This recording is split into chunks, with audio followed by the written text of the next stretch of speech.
Qu'est-ce que c'est là-haut ? C'est un oiseau. C'est un avion. Ah, ça non, bah non, c'est une Tesla X. Ah, ok.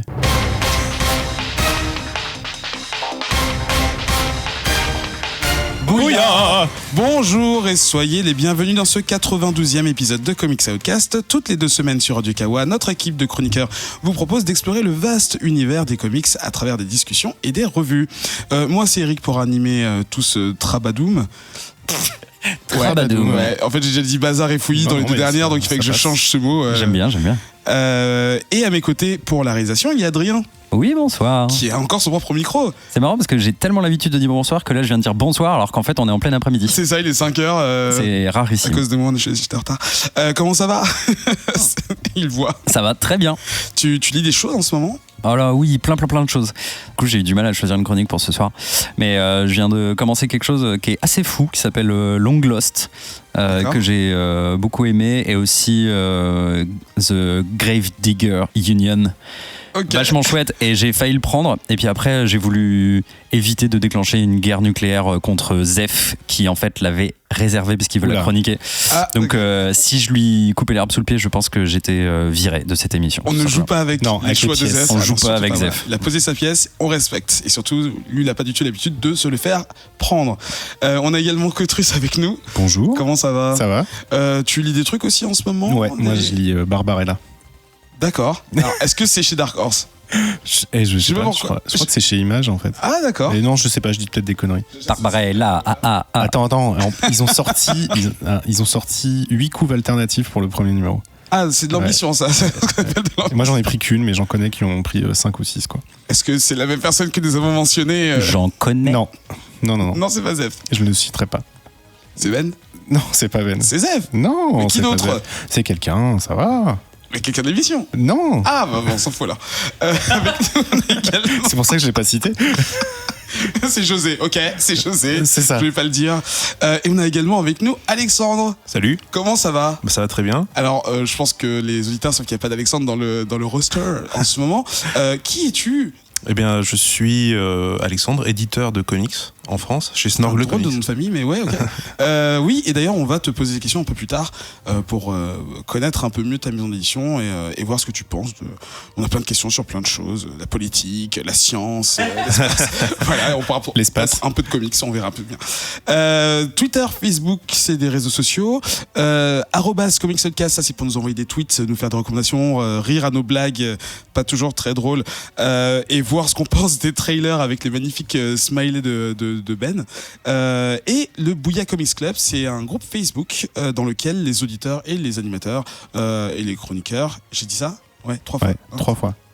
Discutent entre eux de leur dernière lecture, des derniers films qu'ils sont allés voir, des séries qu'ils suivent en ce moment. Tout ça dans la bonne humeur, plein de mauvaise foi et des Loltoshop ratés. iTunes, Apple Podcast et tous vos appareils qui vous permettent d'écouter vos podcasts en déplacement et en balado-diffusion, vous pouvez le faire aussi en s'abonnant simplement et laisser des commentaires dans la champ des commentaires en disant que vous aimez bien cette émission et pourquoi est-ce qu'on la recommanderait pas à nos amis et pourquoi est-ce que elle n'est pas numéro 1 au top des comics podcasts d'humour. Voilà, il n'y a pas de sous-ticket. Non, c'est... Faites-le pour aider Eric surtout quoi. Voilà, à finir mes phrases. Comics Podcast 92, c'est parti.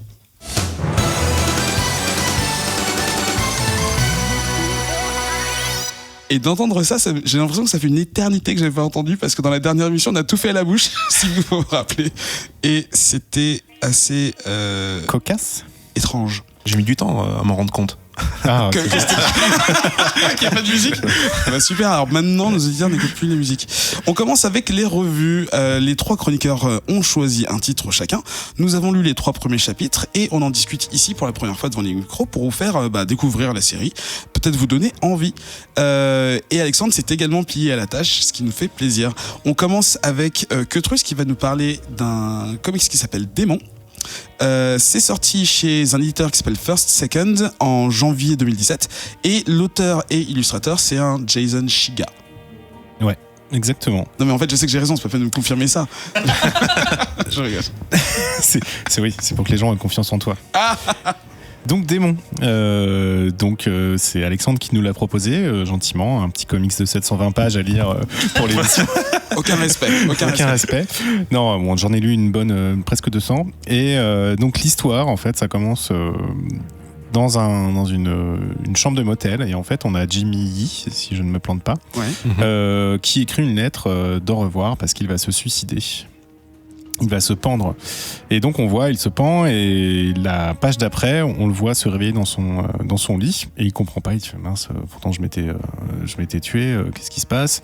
Donc il recommence, il réécrit une lettre, il essaie de se suicider en s'ouvrant les veines dans sa baignoire.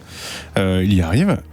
Prochaine page, il se réveille dans son lit, toujours dans cette même chambre de motel, et il comprend rien, il commence à désespérer. Donc là, il ouvre sa petite commode à côté, et là, il y a une arme à côté d'une Bible. Donc il se resuicide, et là ça ne marche toujours pas, et il continue, et après il se suicide aux médicaments, et ça ne marche pas, il sort de cette chambre, il se fait écraser par un camion, un 15 tonnes, et il se réveille encore, parce qu'il est toujours pas mort, il semble invincible dans une chambre d'hôpital, où il va très bien, il a juste une commotion cérébrale. Normal, oui, tout va bien, et il essaie de se barrer, mais l'infirmière l'en empêche, etc. Et là, une femme arrive, et c'est sa fille. Alors, il n'a pas de fille, parce qu'il faut savoir que cet homme-là, en fait, avait bien une femme et un enfant qui sont morts dans un accident de voiture, auquel il a survécu d'ailleurs encore. Décidément, il est assez résistant. Et donc, il a emmené avec sa fille dans sa maison qui n'est pas la sienne, voir sa femme, etc. Il comprend pas, il s'enfuit, il va dans son autre appartement. Et est-ce que je continue ? Est-ce que je continue à expliquer est-ce que ça spoil assez? Faudrait pas révéler le twist. Je pense que tu peux aller cran d'après. Franchement, je peux révéler le twist? C'est presque le titre du bouquin quand même. Donc, c'est le titre du bouquin. Donc en fait, on apprend que ce Jamie Yee, en fait, a été l'auteur d'un cambriolage où il a tué un des comment on appelle ça, un des préposés, des guichetiers. Et donc il est retrouvé par la police. Il est emmené en salle d'interrogatoire et en fait, il raconte tout et en fait il commence à comprendre que en fait c'est un démon qui prend possession des personnes qui sont proches de lui au moment où il meurt, ou en fait où la personne dont il a possédé le corps meurt. D'accord, donc ça explique pourquoi il a l'impression de revivre toujours le même... Ça explique pourquoi il a l'impression de revivre toujours la même chose. En fait, il revit pas toujours la même chose, c'est qu'il était dans un motel où il y avait 4 chambres identiques, l'une à côté de l'autre. Donc en fait, il s'est suicidé dans la première, il a pris possession du corps de la deuxième, etc. Parce que, à moins de se regarder dans une glace ou de se prendre en photo, lui et nous, donc lecteurs, on voit toujours la même personne. Donc le personnage dessiné en tant que Jimmy. Alors qu'en fait, non, pas du tout. Aux yeux des autres protagonistes de l'histoire, il a bien l'apparence des gens dont il a pris possession. Donc je continue un petit peu. Il est en train de se faire interroger donc, par les policiers. Il raconte tout son paragouin. Les gars le croient pas du tout. Ils commencent à s'énerver. Entre-temps, ils ont un appel de quelqu'un... alors c'est pas le FBI ni la CIA. C'est l'OSS. L'OSS. Donc une organisation gouvernementale un peu plus secrète que les autres. Et...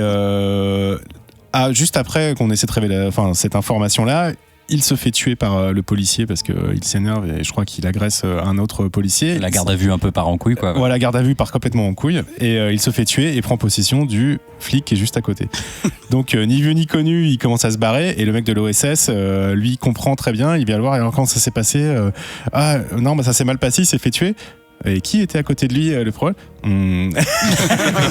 C'est lui, donc il sort son flingue, il commence à le menacer. Là, le flic, le mec de l'OSS, dit à tout le monde reculez tous de 17 pieds. Donc, je ne ferai pas la conversion.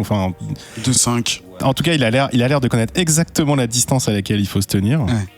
Et donc là, ça va en couille, le mec de l'OSS le tue et se dit c'est bon, il y avait personne autour, il va pas prendre possession de quelqu'un et puis il se dit merde, si à l'étage supérieur. Et alors là, s'ensuit une espèce de tuerie où en fait les gens meurent puis il prend possession de quelqu'un encore et il arrive à être en fait juste mourant, donc agonisant.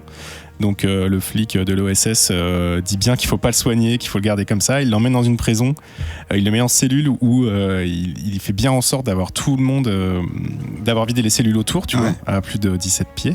Sauf une cellule à côté de lui où il y a un mec tout nu, qui a l'air un peu taré d'ailleurs, complètement taré. Et je m'arrête là. Il est condamné à mort surtout. Il est condamné à mort, surtout. Donc en fait, s'il prend possession d'un condamné à mort, ça le gêne pas. Et puis en plus, vu qu'il est tout nu, tu peux pas t'enfuir. Il peut pas se suicider non plus. Il peut pas se suicider non plus. Avec ses ongles, peut-être. Et je m'arrête là, non, je pense. Je pense qu'on peut s'arrêter là. Ouais. Donc, énormément. Donc là, est-ce que tu t'es vraiment arrêté au 3 ? Parce que c'est vrai que c'est assez difficile quand tu Non, t'es allé un lis petit peu plus loin. Ouais. Là. Je crois qu'en fait, ça, c'est la fin. Ouais, c'est ça, c'est le 5e issue. On va dire que ça représente une partie. Tu disais le tome 1, Alexandre, c'est ça ? Je pense que je crois que ça résume le tome 1. Voilà, donc, parce que c'était publié dans des gros volumes, c'est ça ? Là, en France, ça a été publié par Kambu Kias, un truc comme ça, une maison d'édition qui s'appelle comme ça, et ça sort en même temps aux États-Unis, chez First Edition, dans un gros bouquin. Il y en aura 4 en tout, et ça sort comme ça en France. Donc là, c'est le premier tome. D'accord, c'est pas mal. Qu'est-ce que tu as pensé de... J'ai pensé que là, ça me fait chier d'être là avec vous parce que j'ai envie de continuer de le lire et que je suis hyper content parce que j'en suis à la page 164, 180, trucs comme ça, et qu'il m'en reste encore bien 500, 600 à lire. Ouais. Et c'est trop cool. Alors le ton léger, dur. Alors, ce que j'aime bien, et on parlait un peu de la suite sans qu'il me le spoil, ce qu'Adrien m'a dit, ce que j'aime bien, c'est que c'est un peu... c'est un peu une histoire en escalier, tu vois, où en fait on te prend toujours un peu au dépourvu, et surtout les premières pages où en fait on comprend pas, désolé de vous avoir spoilé là-dessus, mais sinon on racontait rien, que c'est des chambres identiques, et de comprendre qu'en fait c'est un démon qui passe de corps en corps. Ça te met dans une situation où tu te dis mais qu'est-ce qui se passe, en fait t'es comme le héros, tu comprends pas, et au fur et à mesure t'as ton degré de compréhension qui augmente, et en fait il est toujours capable, l'auteur, de te retourner, quoi, et de sortir des trucs complètement invraisemblables, super drôle, assez cash, mais comme le dessin est assez léger, très cartoonesque, et assez très naïf. Ouais, très naïf. En fait, la violence, elle est présente, mais sans choquer, en fait. Et du coup, tu lis ça très très vite. Et j'ai vraiment. C'est super bien écrit, super bien construit. T'as l'impression que le mec a tout prévu jusqu'à la fin, et j'ai hâte de voir vers où il m'emmène et comment il va me balader, quoi. Alors, et c'est ça que j'ai envie. J'ai envie qu'il me balade, en fait. J'ai envie de pas comprendre ce qui se passe, d'être retourné. C'est vrai que pour l'instant, ça marche. Dans les premiers chapitres, c'est assez intense, l'illusion de comprendre ce qui se passe, et t'es vraiment comme le protagoniste. Exactement. Tu sais vraiment pas ce qui se passe, tu comprends pas. Alexandre, donc cette fois-ci, je te donne la parole. Toi, pareil. Donc déjà, pourquoi ce choix, et qu'est-ce que t'as pensé aussi de ce titre ? Alors pourquoi ce choix ? Tout simplement parce que déjà je cherchais un titre à chroniquer de base, et en fait il m'est tombé, je me suis dit mais c'est ça en fait qu'il faut chroniquer, parce que c'est un titre peu connu, alors qu'il est pas récent. Donc voilà, c'était cool de pouvoir le présenter là. Et en fait j'ai choisi parce que j'ai été surpris, et en fait Jason Shiga utilise les codes de la bande dessinée pour nous surprendre. D'accord. Et ça c'est super intéressant parce que il utilise la lecture entre les cases, le fait de tourner une page, et bam, à chaque fois on est surpris. C'est pour ça que je l'ai choisi, c'est qu'il m'a surpris de bout en bout, et je sais que ça va, comme j'ai tout lu, ça va crescendo, donc tu ne seras pas tu vas être content. Ça c'est une bonne nouvelle. Voilà, c'est vraiment crescendo, ça va tout en crescendo. L'histoire au début c'est juste un truc banal, un truc un peu morbide même, d'un mec qui veut se suicider, qui est très désespéré, une vie horrible. Et ça va devenir absolument n'importe quoi. Tu parlais du format, c'est vrai que ça ressemble à des choses qu'on voit de plus en plus en ce moment. Tu sais, les webcomics, des choses très justement cartoon, comme disait Quetrus, des dessins vraiment simples qui en fait sont là juste pour faire passer un message. C'est pas l'art qui est mis en avant, même si des fois justement il y a des situations où la simplicité des personnages rend des situations horribles encore plus horribles, ou alors ça peut aussi avoir l'effet de les apaiser, mais est-ce que tu aimes ce genre de comics justement où c'est pas trop détaillé, c'est juste le message plutôt que l'art? En fait, oui, t'as dit c'est comme des webcomics, mais en fait à la base c'était un webcomics. D'accord. Du coup je reviens sur le nom de la maison d'édition, c'est Kamburakis, parce que tout à l'heure je me suis planté, mais oui, du coup moi j'adore parce que là on n'est pas sur le fait que ça soit bien dessiné, c'est pas ça qui est important, c'est le fond, et c'est surtout la technique de bande dessinée qui est mise à rude épreuve, quoi. Le mec connaît la bande dessinée, sait comment raconter une histoire case par case, avec des doubles pages, parce que des fois les doubles pages sont importantes, les passages entre les cases, parce que même au niveau des pages, les cases sont pas c'est pas juste un quadrillage basique qu'on pourrait voir dans des BD franco-belges par exemple. Les cases sont foutues de façon un peu, on a l'impression que c'est aléatoire, mais je pense pas que ce soit aléatoire dans la page. Donc ça c'est super intéressant, et c'est Scott McCloud a dit que c'était un génie, Jason Shiga, parce qu'il avait tout compris au système de la bande dessinée, à l'art séquentiel. Ouais, exactement. D'accord, parce que on rappelle qui est McCloud, c'est lui qui a établi une règle. C'est un des théoriciens qui s'inspire de Will Eisner pour raconter comment se fait de la bande dessinée en fait. Voilà. Comment on fait de la bande dessinée et qu'est-ce que c'est que l'art séquentiel. Donc voilà, il a sorti des livres autour de ça et j'imagine qu'il y a beaucoup de gens de notre génération qui, s'ils ont fait du dessin, sont passés par cette... Enfin, c'est peut-être considéré comme pas une bible, mais bon, un tome bon point de important. Départ. Voilà. En tout cas, ça change. Enfin, moi, je sais qu'à l'époque où j'ai lu les tomes de Scott McCloud, ça a changé ma vision de la bande dessinée sur plein de choses. Des choses que je voyais pas avant, là, tout d'un coup, ça m'est apparu. Je me suis dit, ah ouais, mais génie, quoi.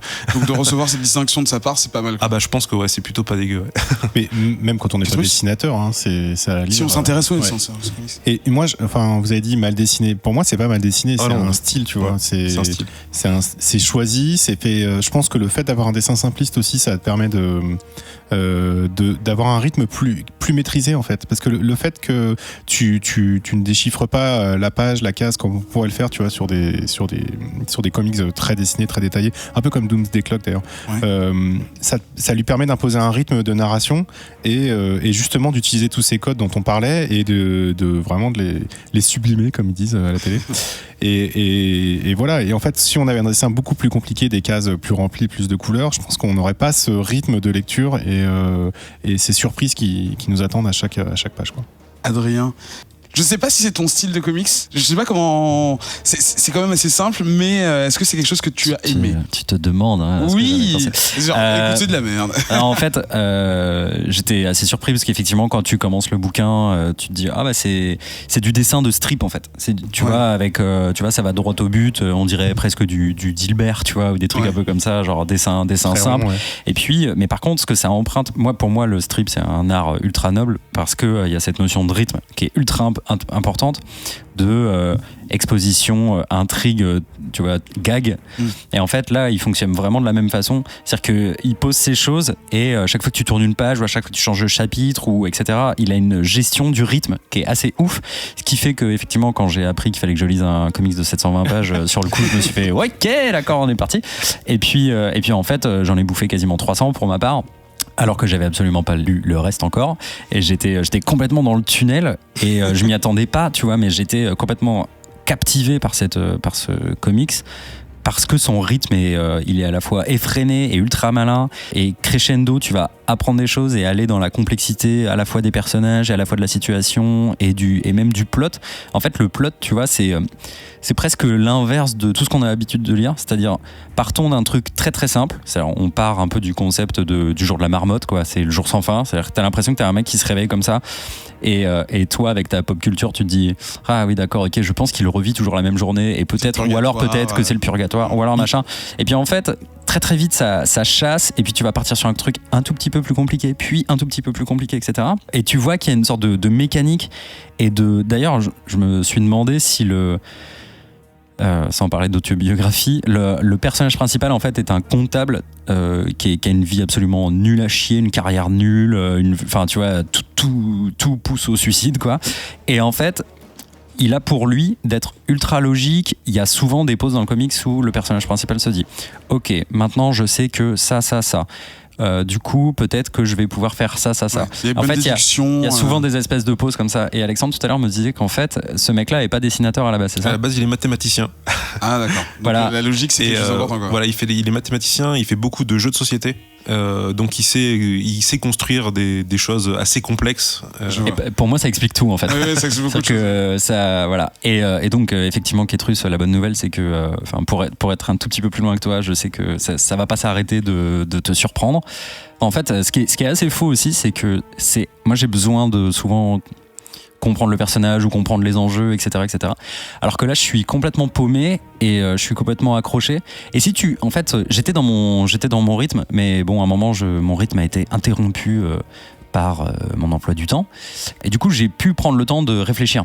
C'est-à-dire que là, je le consomme d'une façon, à mon avis, qui était pas du tout le rythme normal de diffusion. Mais en fait, si tu prends des pauses, c'est super intéressant aussi de se dire, putain, mais en fait. Le gars, ok, il veut se suicider, mais là, du coup, qu'est-ce qu'il veut vraiment, en fait parce qu'après, il est poursuivi par la police, etc.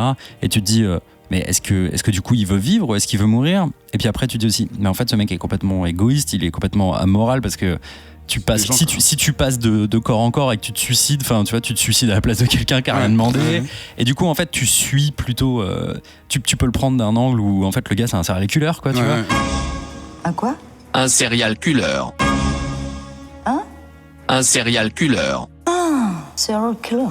Enfin bref, c'est super intéressant parce que je me suis retrouvé à me poser comme ça plein de questions et du coup j'ai l'impression d'être à Lost quoi. C'est-à-dire qu'à chaque épisode en fait quand on me répond à un truc on me repose 2 problèmes. Ouais. Et donc du coup là aujourd'hui j'ai beau en être à la page 300, tu vois, je suis quand même avec une somme incroyable de questions en l'air. Et voilà, j'ai vraiment hâte de continuer. C'est bien que tu dis ça parce que c'est toi qui vas reprendre la parole dans un instant pour parler de Doomsday Clock. Je vous rappelle juste qu'on vient de parler de Demon de Jason Shiga.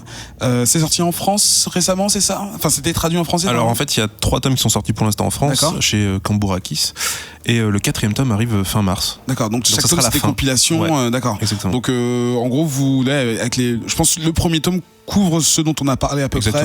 Donc voilà, n'hésitez pas à continuer si ça vous a plu et de nous dire ce que vous en avez pensé. On parlait de Doomsday Clock, c'est Adrien qui va nous en parler. C'est naturellement édité chez DC Comics. On retrouve à l'écriture Jeff Jones, qui est aussi le directeur artistique, scénariste de DC Comics, et illustré par Gary Frank. C'est sorti, en tout cas, cet arc-là a commencé en novembre 2017. Il est encore en cours, c'est sur 12 numéros. Ouais. Et donc nous, on va vous parler des 3 premiers. Oui, alors quelle lourde tâche que de parler de Doomsday Clock. Mon plan va se dérouler en 3 étapes. Ce qu'on savait de Doomsday Clock, pourquoi c'est cool, et en 3e partie, pourquoi on n'aurait pas dû en parler aujourd'hui. Alors, premier point. Comment attaquer le truc? Je fais un tout petit récap. Doomsday Clock, l'horloge du jour fatal. En gros, c'est une référence directe à Watchmen et c'est bien normal puisque on pourrait dire que c'est ni plus ni moins que la suite de Watchmen. Ouais. Watchmen, ce roman de 83, je crois. Ouais, c'est 85. Je vais pas faire semblant de savoir. Ça se déroule en 85, en tout cas, ça c'est sûr. d'Alan Moore et Dave Gibbons, piliers du monde du comics s'il en est. Oui. Une uchronie, n'est-ce pas? Puisque ça se déroule dans un univers où les super-héros ont changé le cours de notre histoire. La guerre du Vietnam a été remportée par les États-Unis. Nixon est toujours président.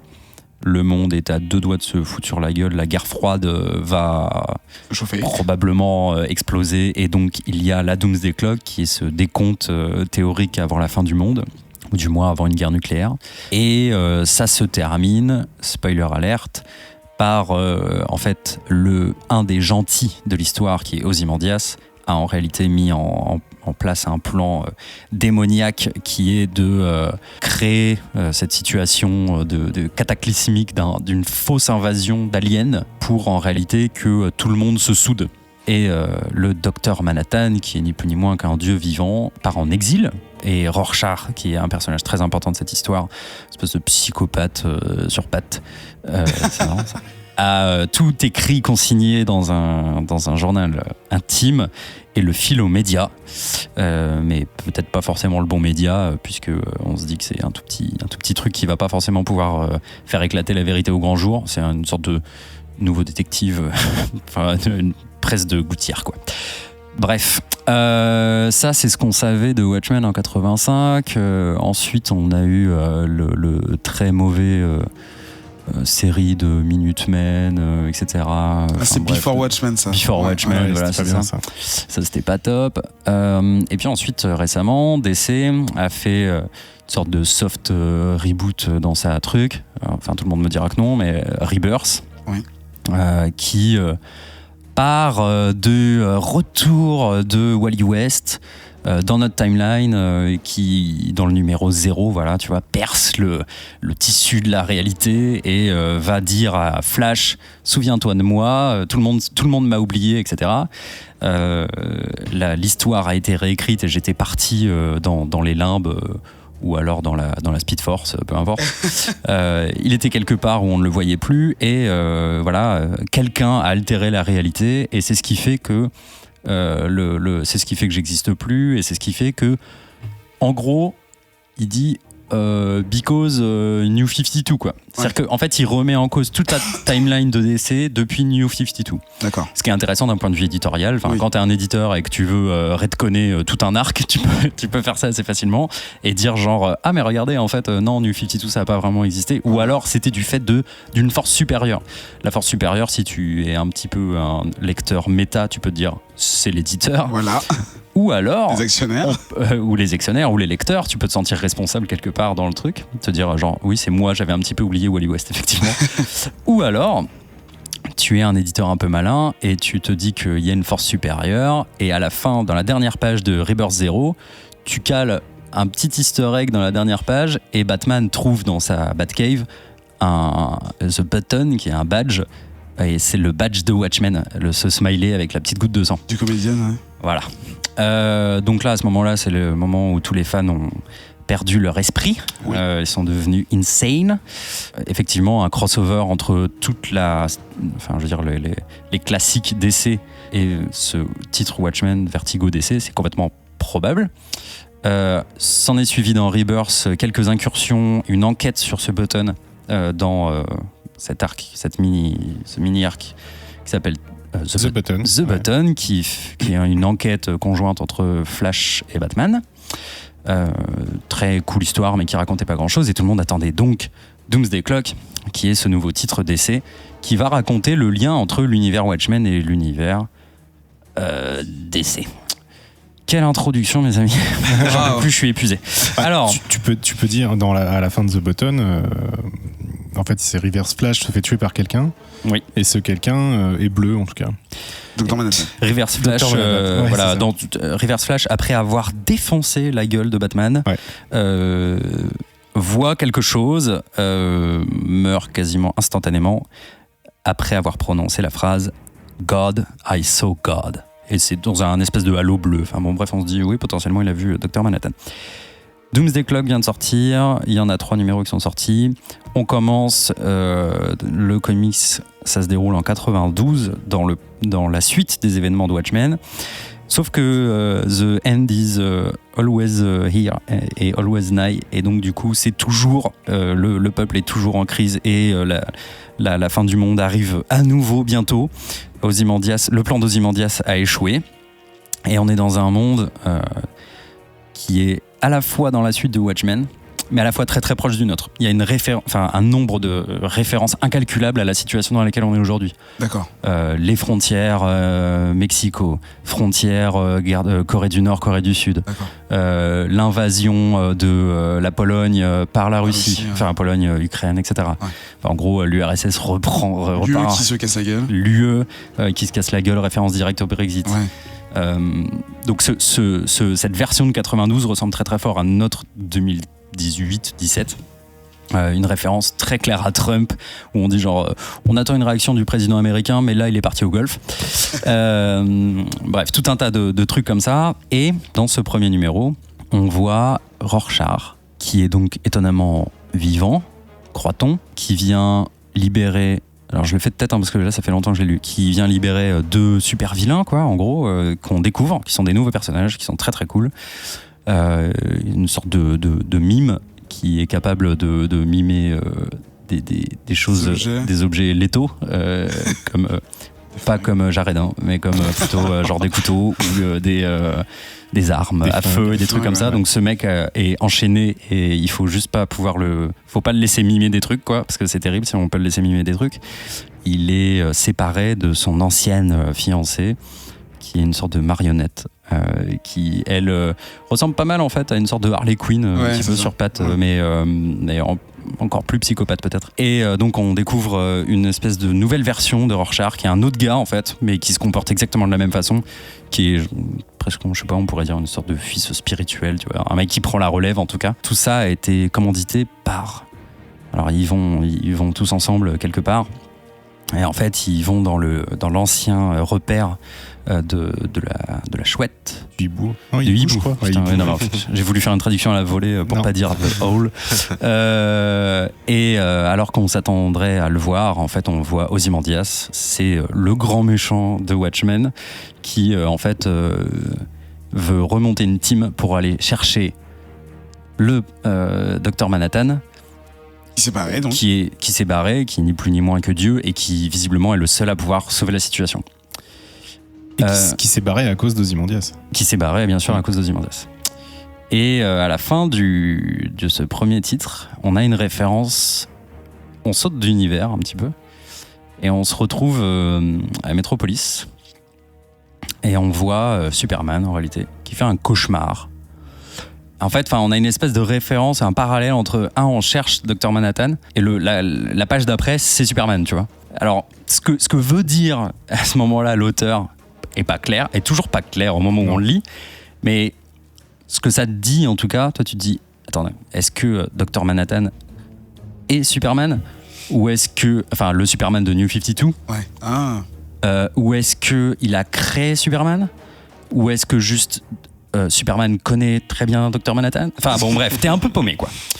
Le numéro 2 et le numéro 3, tu vas suivre les aventures de ce petit nouveau groupe qui vient de se former, qui cherche le Dr Manhattan, et ce Dr Manhattan, il est ailleurs, il est dans un autre univers, et il est dans l'univers en réalité DC.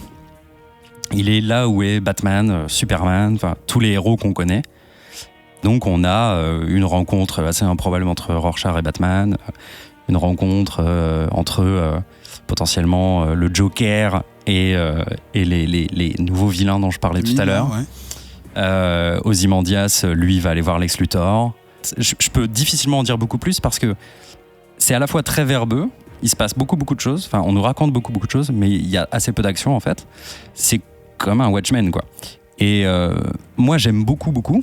Je retrouve le plaisir que j'ai eu à lire Watchmen, avec un tout petit peu moins de légende derrière, mais je veux dire, je trouve ça super bien dessiné, je trouve le rythme super intéressant. Je pense qu'en fait ça peut être quelque part une sorte de Watchmen, mais de notre époque, qui en balance un petit peu, et à la fois qui peut faire vraiment avancer Rebirth et ce qui se passe aujourd'hui chez DC. Dans l'édition, donc j'ai la sensation que ça pourrait être genre un des plus gros retcons de l'histoire. Ouais. Peut-être pas, mais faut voir comment ça se finit, c'est vrai. Faut voir, mais en tout cas, il y a l'opportunité, je trouve, éditoriale de faire un truc de ouf chez DC. Maintenant, je pense, et c'est ma dernière partie, / conclusion, je pense qu'en fait, il est un petit peu trop tôt pour en parler. Mais je ne peux qu'inviter les gens à le lire parce que c'est quand même assez ouf. C'est juste pour ce que ça implique et ce que ça raconte, quoi. Ouais. Donc un gros risque pris par DC de vouloir encore faire un reboot. Effectivement, c'est vrai que ce serait intéressant d'en reparler dans je pense pas que ça change le cours de l'histoire actuelle. C'est pas un reboot, mais par contre, c'est toujours une façon d'expliquer en fait quelque chose qui s'est passé avant. Et je trouve ça intéressant. Que truc tu voulais dire quelque chose? J'ai plein de trucs à dire. Donc oui. C'est vrai que, comme disait Adrien et comme on en parlait tout à l'heure, c'est peut-être trop tôt pour en parler, mais on peut en faire un petit apéritif en fait, et un jour il faudra qu'on fasse un vrai focus quand ce sera fini, quand il sera minuit, parce que je sais pas si vous avez remarqué, mais sur les couvertures en fait, le premier commence à minuit -12 et ça avance à chaque numéro, etc. Donc on est à minuit -9 là sur le 3. Petite parenthèse d'ailleurs sur la Doomsday Clock, ça existe vraiment. Enfin, ça existe, c'est un concept. Adapté, c'est un concept qui existait même avant Watchmen en fait. Ouais, des vrais experts avancent l'heure de cette. Alors, sachez juste pour vous rassurer que 2018, ils ont statué, on est à minuit -2. À cause des deux débiles qui s'envoient des tweets. Et commence pas à envoyer. Non, parce que là, si tu crées une guerre à cause de ce podcast. Je dis juste qu'en 2018, ils ont statué qu'on était à minuit -2. Donc, on est déjà en avance sur Doomsday Clock. Comics, donc, très complexe, touffu, énormément de références. Je pense qu'il faut le relire plusieurs fois, qu'il faut se documenter sur le sujet. Moi, j'ai lu des reviews qu'il y avait eu sur Comics Blog ou sur Sens Critique, ce genre de choses. Et en fait, tu découvres pas mal de choses. Alors déjà, il faut savoir que donc il y a Ozymandias, Rorschach. Moi, je dis Rorschach. Tu dis Rorschach? Je sais plus comment on dit. Moi, je sais pas, j'ai jamais vu de psy. Mais Marionnette qui arrive dans l'univers d'ici, qu'on connaît. Mais un an plus tard, des événements qui se déroulent en ce moment dans Rebirth en fait. Ce qui leur permet de rattraper le temps et de ne pas avoir un écart entre 92 c'est ça. Et c'est pour ça que quand on arrive dans ce monde-là, c'est un monde qui est en proie déjà à des conflits sur est-ce que les super-héros ont leur place, etc. Il y a des manifestations dans Gotham contre Batman. Ça se passe dans Rebirth, mais dedans il y a un an. C'est ça, exactement. Par rapport aux publications qu'il y a maintenant. Ok, c'est intéressant parce qu'en fait, à un moment, il y a une référence à Batman et je me suis dit, putain, merde, comme je lis pas Batman, je sais pas exactement ce qui se passe en ce moment, mais donc, en fait, c'est ce qui se passera dans un an. C'est ce qui se passera dans un an. Et il y a des manifestations dans Gotham contre Batman. D'ailleurs, à un moment donné, il se pose la question à savoir si. Il dit pourquoi t'as fait ça, etc., sans le dire, mais ok. Ouais, et il y a un conflit entre LexCorp et. Wayne Industries, bah, n'importe quoi. Ils sont en procès sur un mutagène, je crois, sur un brevet, etc. Donc c'est intéressant de se transposer là-dedans, mais du coup ça complexifie. On est dans l'univers de Watchmen, on est dans l'univers parallèle présent, mais un an plus tard, etc. Où est-ce qu'on va, quoi? En même temps, tu vois, c'est un hommage entre guillemets au premier Watchmen, parce qu'il y a énormément de références. Il y a des références graphiques. C'est-à-dire, il y a des, par exemple, il y a une case où on a une alternance entre, tu vois, t'as 9 cases, t'as une alternance entre passé et présent. C'est à l'identique de ce qui avait déjà été fait par Dave Gibbons dans Watchmen, tu vois, une structure en X. T'as une autre référence, par exemple, le vaisseau du hibou. Parce que c'est par ce vaisseau-là qui passe d'un univers à l'autre. Et en fait, où est-ce qu'il s'écrase? Il s'écrase dans un parc d'attractions. Et c'est quel parc d'attractions? C'est le parc d'attractions de Killing Joke. De Killing Joke, qui a été écrit par Alan Moore. Ok. Donc c'est quoi, pour détruire son travail, ou c'est quoi le message? Détruire son travail, je pense pas. Je pense que Geoff Johns, il veut vraiment faire un hommage, mais il veut réécrire en fait aussi son Watchmen à lui. Moi j'ai l'impression qu'on est face à un boulot qui est juste ultra ambitieux, tu vois, genre qui veut avoir, qui veut marquer son époque et en tout cas la continuité de DC, quoi. Oui, et puis Geoff Johns en plus il pilote pas que Doomsday Clock, il pilote tout le reste aussi. Il pilote Rebirth, etc., etc. Donc je pense qu'il a vraiment une vision à long terme. Comme tu l'as très bien dit, Mime et Marionnette, c'est une référence au Joker, Harley Quinn. Et que va faire Mime et Marionnette? Ils vont dans un bar qui appartient au Joker. D'ailleurs, ils arrivent, ils leur font personne doit se maquiller ici, il y a que le boss qui a le droit, qui autorise ça. Et ils montrent un tatouage du Joker. Et en fait, Mime et Marionnette cassent la gueule à tout le monde, normal. C'était super vilain, ce genre de choses. Le fait qu'on ait un Rorschach qui est pas le Rorschach qu'on connaît, mais qu'on a un autre qui a l'air aussi désemparé et débile et pas débile, mais taré, pardon. Désorienté au moins. Désorienté. Il y a des références à la scène avec Rorschach dans Watchmen où il a interrogé et tu sais, il lui montre les tests de Rorschach. On a la même chose avec Bruce Wayne qui lui aussi ment et fait référence à des bateaux pour justement pas dévoiler ses comment ça s'appelle, ses faiblesses. C'est une technique pour éviter de révéler trop sur soi, de dire bateau à tout. Le test de Rorschach, ouais, en fait, tu fais ça, ouais, tu dis n'importe quoi. Enfin, tu dis toujours un même thème en fait pour pas que la personne arrive à détecter. Comme tout test, si tu les fais pas honnêtement, s'il commence à dire chauve-souris, les mecs vont faire. Ouais. T'as aussi une référence, à un moment donné, il y a des pages entrecoupées et t'as un vieux dans une maison de retraite. D'ailleurs, je me demande qui c'est celui-là, c'est hyper intéressant.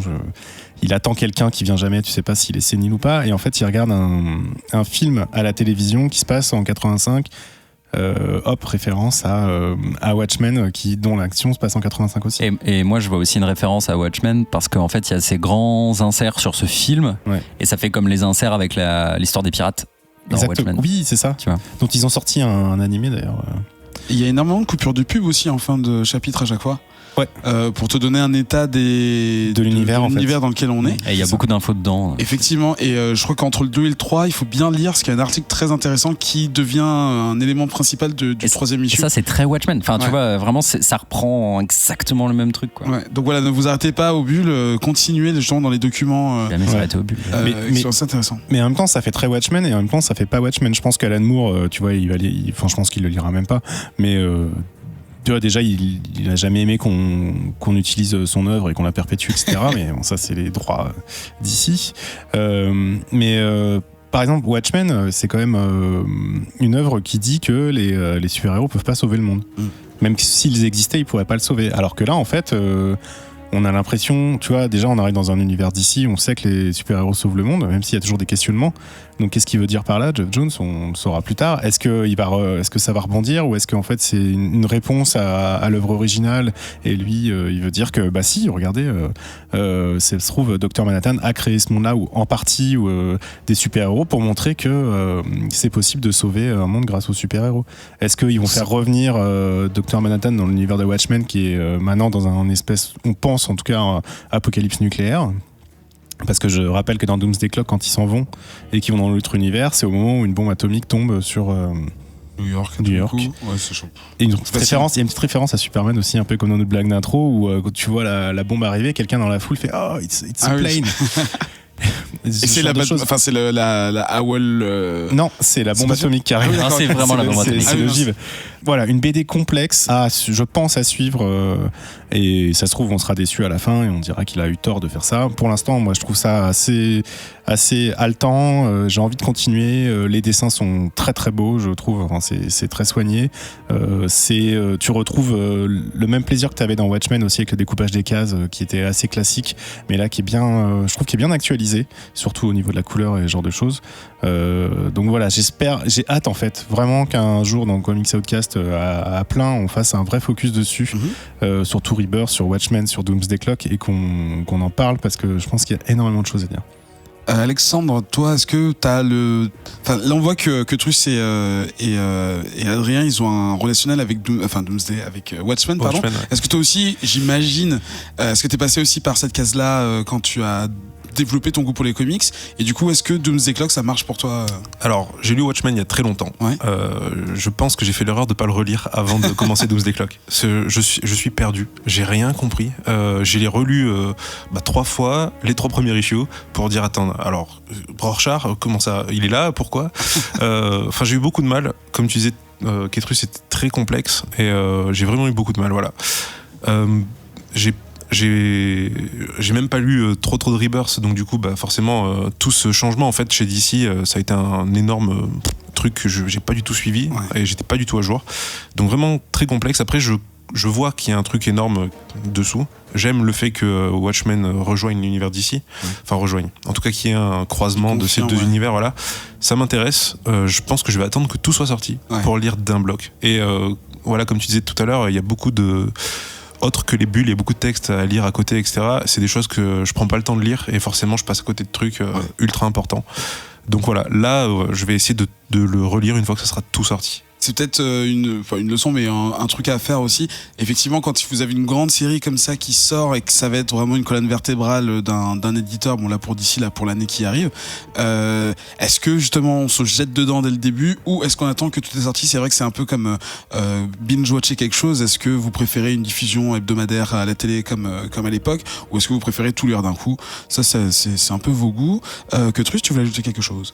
Bah oui, du coup, parce que pour lire, j'avais commencé Doomsday Clock sans avoir lu Rebirth et tout ça, et là je me suis dit c'est pas possible, faut que je me documente, parce que ça y fait référence, même si je pense que ça peut être lu en standalone, mais c'est compliqué. Et du coup j'ai lu Flashpoint et puis The Button là, de Batman 21-22, Flash 21-22, pour me remettre dedans, et moi je suis ça faisait longtemps que je m'étais éloigné de DC et Marvel parce qu'il y avait trop de trucs à lire et je savais pas trop où aller, et que je préfère l'indé de toute façon.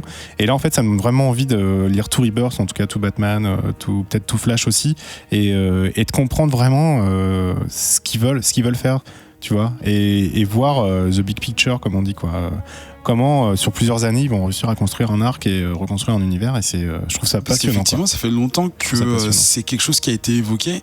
La sortie du Rebirth, dans laquelle Dr Manhattan, en tout cas son influence a l'air d'être confirmée. Je crois que c'était en 2016 maintenant. Ouais. Si je me trompe pas, c'était pas l'année dernière, c'est l'année d'avant. Non, c'est 2016. 2016. Et du coup, voilà, tout ça s'était développé assez longuement. Les lecteurs étaient au courant que quelque chose arrivait de plus concret que cette simple référence à Watchmen. Et c'est vrai que j'imagine que beaucoup de fans de DC qui soit lisent les séries principales de Batman, tout ça, ou qui sont nombreux, les fans de Watchmen, se demandaient comment ça allait être édité, amené, pondu.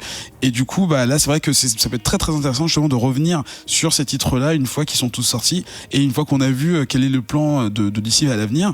Là, donc, ils ont changé de logo l'année dernière, ils ont fait Rebirth. C'est vrai que là, c'est très, ça bouge, quoi. Donc, avoir un projet aussi ambitieux, ça peut cacher quelque chose, ou ouais, et puis alors c'est juste. Moi, j'avais peur arc. que ce soit, tu vois, une petite feinte éditoriale, un truc un peu simple, tu vois, genre c'est un peu flippant, quoi, tu vois. Mais là, j'ai l'impression qu'on est parti pour un truc sérieux, enfin un vrai. C'est quand même un truc d'ambition, quoi. Voilà, c'est pas juste une collab stand-alone. On verra, tu vois, ça peut être mauvais, honnêtement. Ça peut être décevant sur l'histoire ou sur le twist ou sur la conclusion, tu vois. Mais en tout cas, pour le moment, je trouve que c'est fait avec soin, tu vois. Et du coup, c'est pas un machin bâclé, quoi. D'accord. Jeff Jones est dans la maison d'ici depuis très longtemps, donc je pense qu'il a envie de faire les choses bien. Et si c'est pas bien, je pense qu'il partira d'ici, hein, de toute façon. C'est possible. Ce sera une grosse déception pour lui. Là, je pense qu'il a envie de faire les choses bien et ça s'annonce plutôt bien. Jeff Jones, il est responsable de, entre autres, Rebirth, New 52, donc des choses qui s'annulent et qui vont, mais qui sont quand même dans la même cohérence éditoriale, c'est-à-dire que les choses se font référence.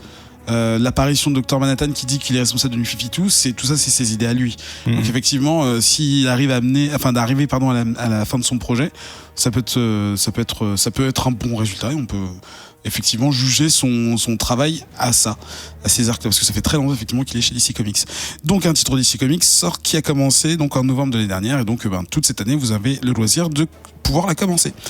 Troisième titre cette semaine, il s'agit de Redlands, un titre Image Comics écrit par une auteure qui s'appelle Jordie Bellaire, et en fait je sais pas pourquoi j'ai dit une artiste. Est-ce que c'est un garçon ou une fille?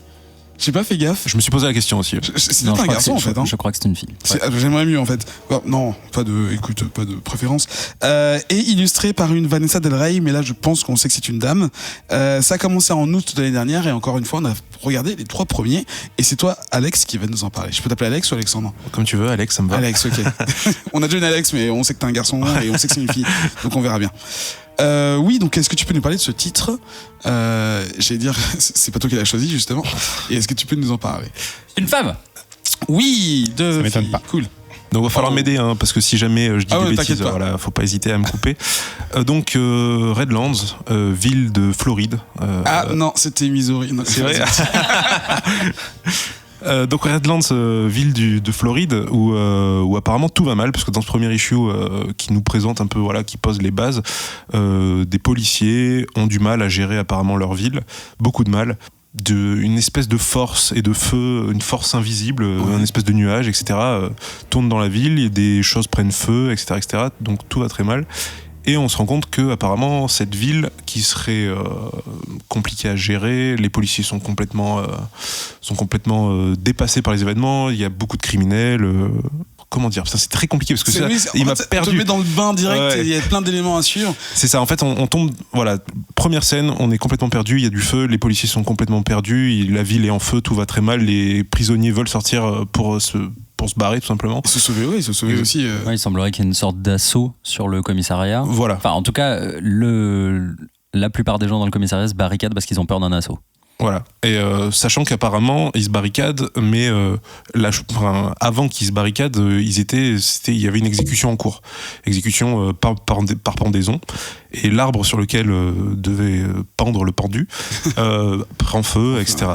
Il est en feu, mais personne n'est pendu et les nœuds sont intacts. Enfin, en tout cas, personne n'a eu le temps d'être pendu, quoi. Exactement. Suite à ça, on se rend compte qu'en fait il y a 3 femmes qui viennent un peu mettre la pâtée aux flics. Elles sont là apparemment, si j'ai bien compris, pour essayer de reprendre le dessus sur cette ville qui est complètement pourrie, où plus rien c'est corrompu, voilà, tout est corrompu, tout va très mal, et en fait ce seraient des sorcières qui veulent manger apparemment les gens, ou en tout cas se les approprier. J'ai pas tout compris, c'est assez compliqué, les 3 premiers issues ne donnent pas trop d'indices. À ce stade on sait pas. Voilà, donc ces 3 femmes qui sorcières qui veulent prendre le dessus sur la ville, surtout les méchants de la ville, parce qu'apparemment toutes les personnes qui disparaissent sont des personnes qui le méritent plus ou moins. Qui le méritent, mais on sait pas vraiment, donc c'est assez flou. Je sais pas si t'as dit, mais ça se passe en 1977 quand cette scène. J'ai pas fait attention. Ouais. La scine en question, se passe effectivement longtemps avant la suite. Ah donc d'accord, ok. Ah bah tu vois, ça j'avais pas capté qu'il y avait une grosse différence de temporalité entre le premier et le deuxième chapitre. Donc voilà. Très compliqué, moi j'ai du mal à rentrer dedans. J'ai eu du mal à rentrer dedans. Graphiquement parlant, j'ai adoré. L'artiste, fait un boulot de dingue. Il y a des scènes. Le premier chapitre est très sombre. Il y a des scènes où il y a de la lumière qui est assez impressionnante. Le feu donne une lumière impressionnante sur tous les personnages. Donc voilà, c'est assez c'est pas brouillon, mais c'est assez touffu comme dessin, c'est gratté, voilà. Donc voilà, j'ai vraiment adoré graphiquement, c'est ce qui m'a fait continuer de lire, sinon j'aurais arrêté parce que j'aurais vraiment eu du mal à rentrer dedans. Donc, l'histoire était si rebutante, rebutante. Le premier chapitre, moi c'est comme ça que je l'ai vécu. J'ai lu le premier chapitre, je me suis dit, oh génial, un truc mystique qui vient envahir cette ville et qui va... on sait pas ce qu'elle va faire aux gens, mais en tout cas ça a l'air cool, il y a un flic qui se fait décapiter parce que... En fait du coup je pense qu'on peut raconter ce qui se passe au moins dans l'issue 2 parce qu'il y a vraiment une rupture de ton qui est très perturbante. Justement moi la rupture de ton je l'ai vécu, je me suis dit attends on est sur un truc à la Rokunti quoi, un truc ultra dark très etc. Proche, très, et deuxième chapitre c'est NCIS quoi. Exactement, c'est ça en fait. Ensuite le deuxième chapitre on découvre que ces 3 sorcières, ces sœurs, en fait aujourd'hui sont à la tête du commissariat. Ouais, c'est ça. Elles sont 3 détectives et là on passe dans un comique, tu vois, dans un cop drama, tu vois. Ouais, exactement. Et en fait elles enquêtent sur une série de meurtres et il y a donc visiblement un serial killer à Redlands et le serial killer en fait prend contact avec elles et leur dit que ce qu'il cherche à faire, c'est attirer l'attention sur la ville pour casser cet ordre établi où les 3 meufs en fait finalement contrôlent la ville. Il y a ce premier chapitre où tu comprends comment elles prennent un peu le contrôle. Quand elles arrivent en fait. En gros, elles défoncent le shérif et elles reprennent la main sur une ville qui est visiblement corrompue. Et dans le deuxième chapitre, il y a un serial killer qui cherche à attirer l'attention pour défaire cette sorte de matriarchie, quoi, tu vois. Sauf qu'on c'est vrai que on a l'impression de ne pas savoir quel est l'alignement parce que même les nanas, enfin on voit qu'elle décapite une personne, mais on se dit est-ce que c'était juste on voit que la personne en plus a été vraiment corrompue. Enfin, on expose ces mots. Il a l'occasion de parler à une femme, il va dire un truc misogyne, il va parler d'une minorité, il va dire des choses aussi. Bref, c'est vraiment il est dégueulasse quoi.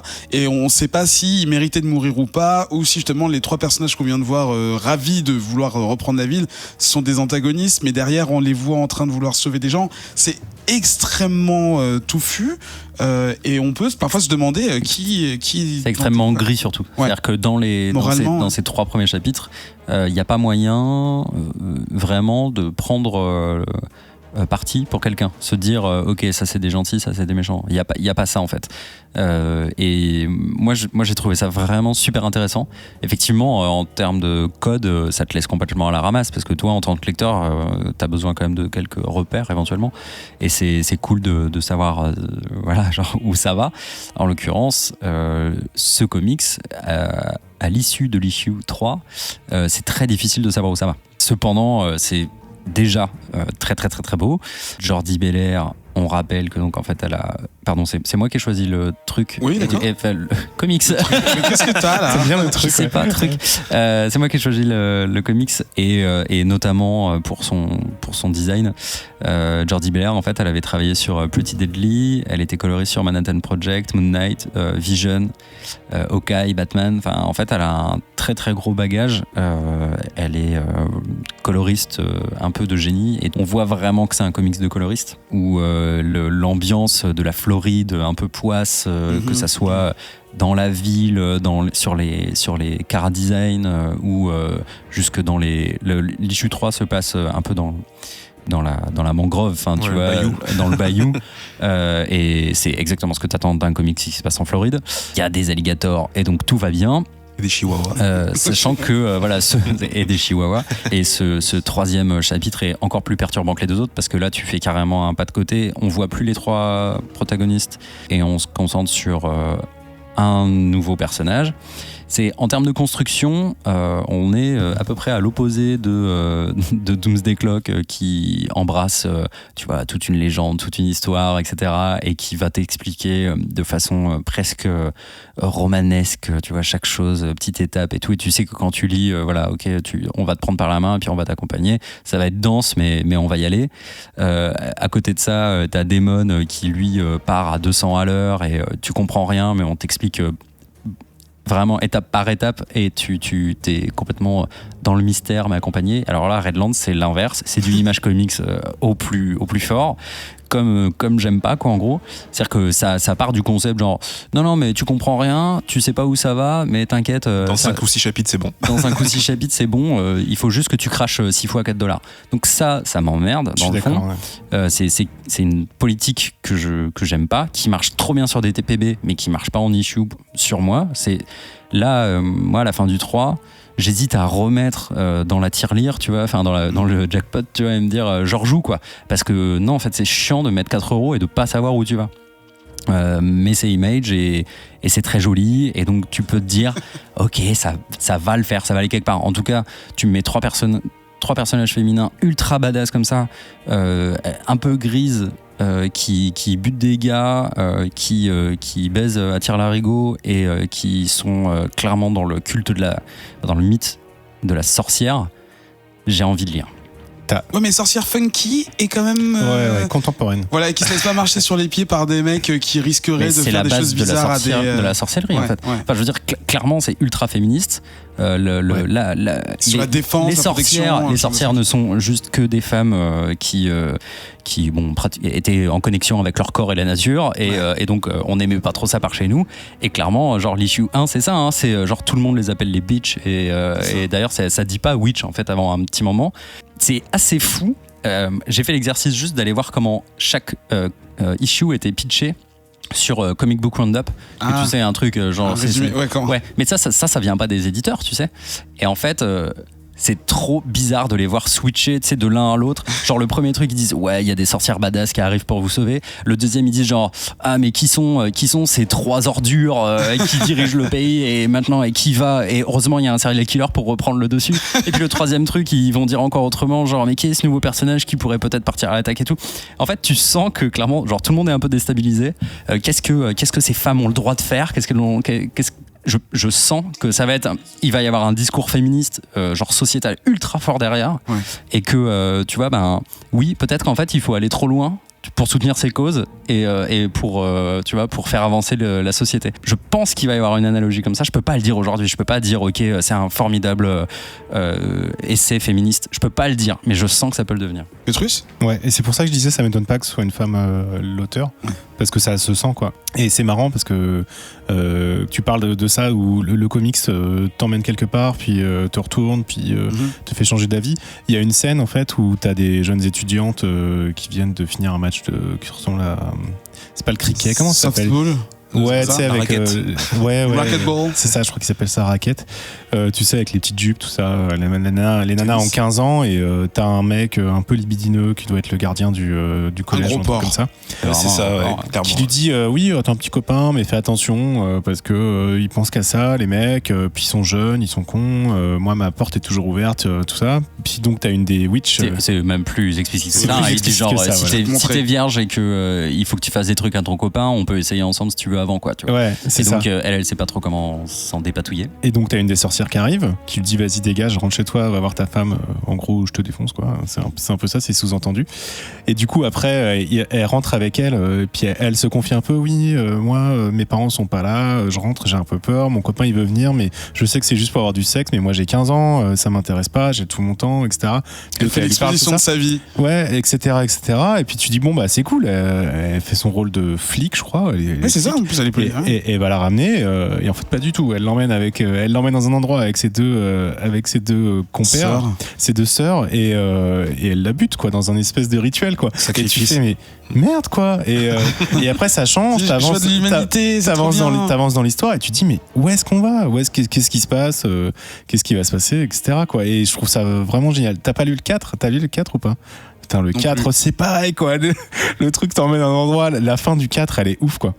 C'est pareil, c'est encore une révélation, tu fais mais quoi, tu vois, mais je vais où, en fait, où est-ce que je vais, quoi. Est-ce que tu peux nous dire si on a encore ce sentiment de là tu viens d'exprimer, mais est-ce que l'histoire commence à s'établir un petit peu au 4, ou est-ce qu'on part encore dans un autre d'accord, donc c'est peut-être mieux, en fait, c'est super, moi je trouve ça génial, mais effectivement pour moi c'est pas un format d'histoire qui est adapté aux comics. Je trouve que ce découpage en issue est ridicule pour ce genre d'histoire, et qu'il faudrait peut-être un format plus occidental à 47 pages, tu vois, ou ce genre de choses, quoi. Parce que moi j'aurais détesté lire l'issue 1 pas continuer, tu vois, ou je me dis merde, enfin, et payer encore, comme tu dis, 4 €, quoi. Donc, ouais, bon. La transition 1-2 est super bizarre, quoi. Moi, je me suis dit, mais attends, est-ce que c'est bien le bon comic? C'est ça. Est-ce que c'est bien le bon volume? Est-ce que ça vaut le publication? Mais c'est super intéressant. Enfin, moi, je pense que l'histoire est très complexe et qu'on va rentrer dedans au fur et à mesure. Concernant le dessin, il y a des fulgurances, il y a des choses vraiment très belles, comme tu le disais sur l'éclairage au début. Il y a des choses géniales et en même temps il y a des choses complètement ratées sur des visages des fois où tu te dis merde, qu'est-ce que ça fait, tu l'as dessiné aux chiottes en 2 minutes, quoi. Enfin, qu'est-ce qui se passe, quoi, alors qu'avant tu m'as proposé des choses intéressantes. Donc c'est moi je dirais pas que c'est magnifique ou beau comme tu le disais, Adrien, mais ouais, en tout cas c'est intéressant et ça dessert très bien l'histoire, quoi, comme type de dessin, ouais. Ça retranscrit un peu, ouais. Bon, il parlait tu parlais de saleté ou à la moiteur. Ah ça, ouais, on sent bien le bayou, ouais. Un peu dégueulasse de cette région. Attendez le TPB, mais une histoire de sorcière féministe qui bute des gars dans le bayou, vous avez envie de le lire, quoi. On a parlé aujourd'hui donc de Demon de Jason Shiga. On a parlé de Doomsday Clock de Jeff Jones, illustré par Gary Frank, et de Red Hands de Jordi Belair, illustré par Vanessa Del Rey. On se retrouve dans un instant pour la deuxième et dernière partie de cette émission. À tout de suite. Dans TVNR, je vous donne rendez-vous avec mes chroniqueurs pour passer en revue la vie des médias audiovisuels. Télé, radio, internet, tout y passe. Au programme de chaque épisode, retrouvez un condensé de l'actualité des médias, un bon gros dossier qui déboîte et nos recommandations de programmes à consommer sans modération. TVNR, c'est en direct un dimanche sur deux sur Radio Kawa.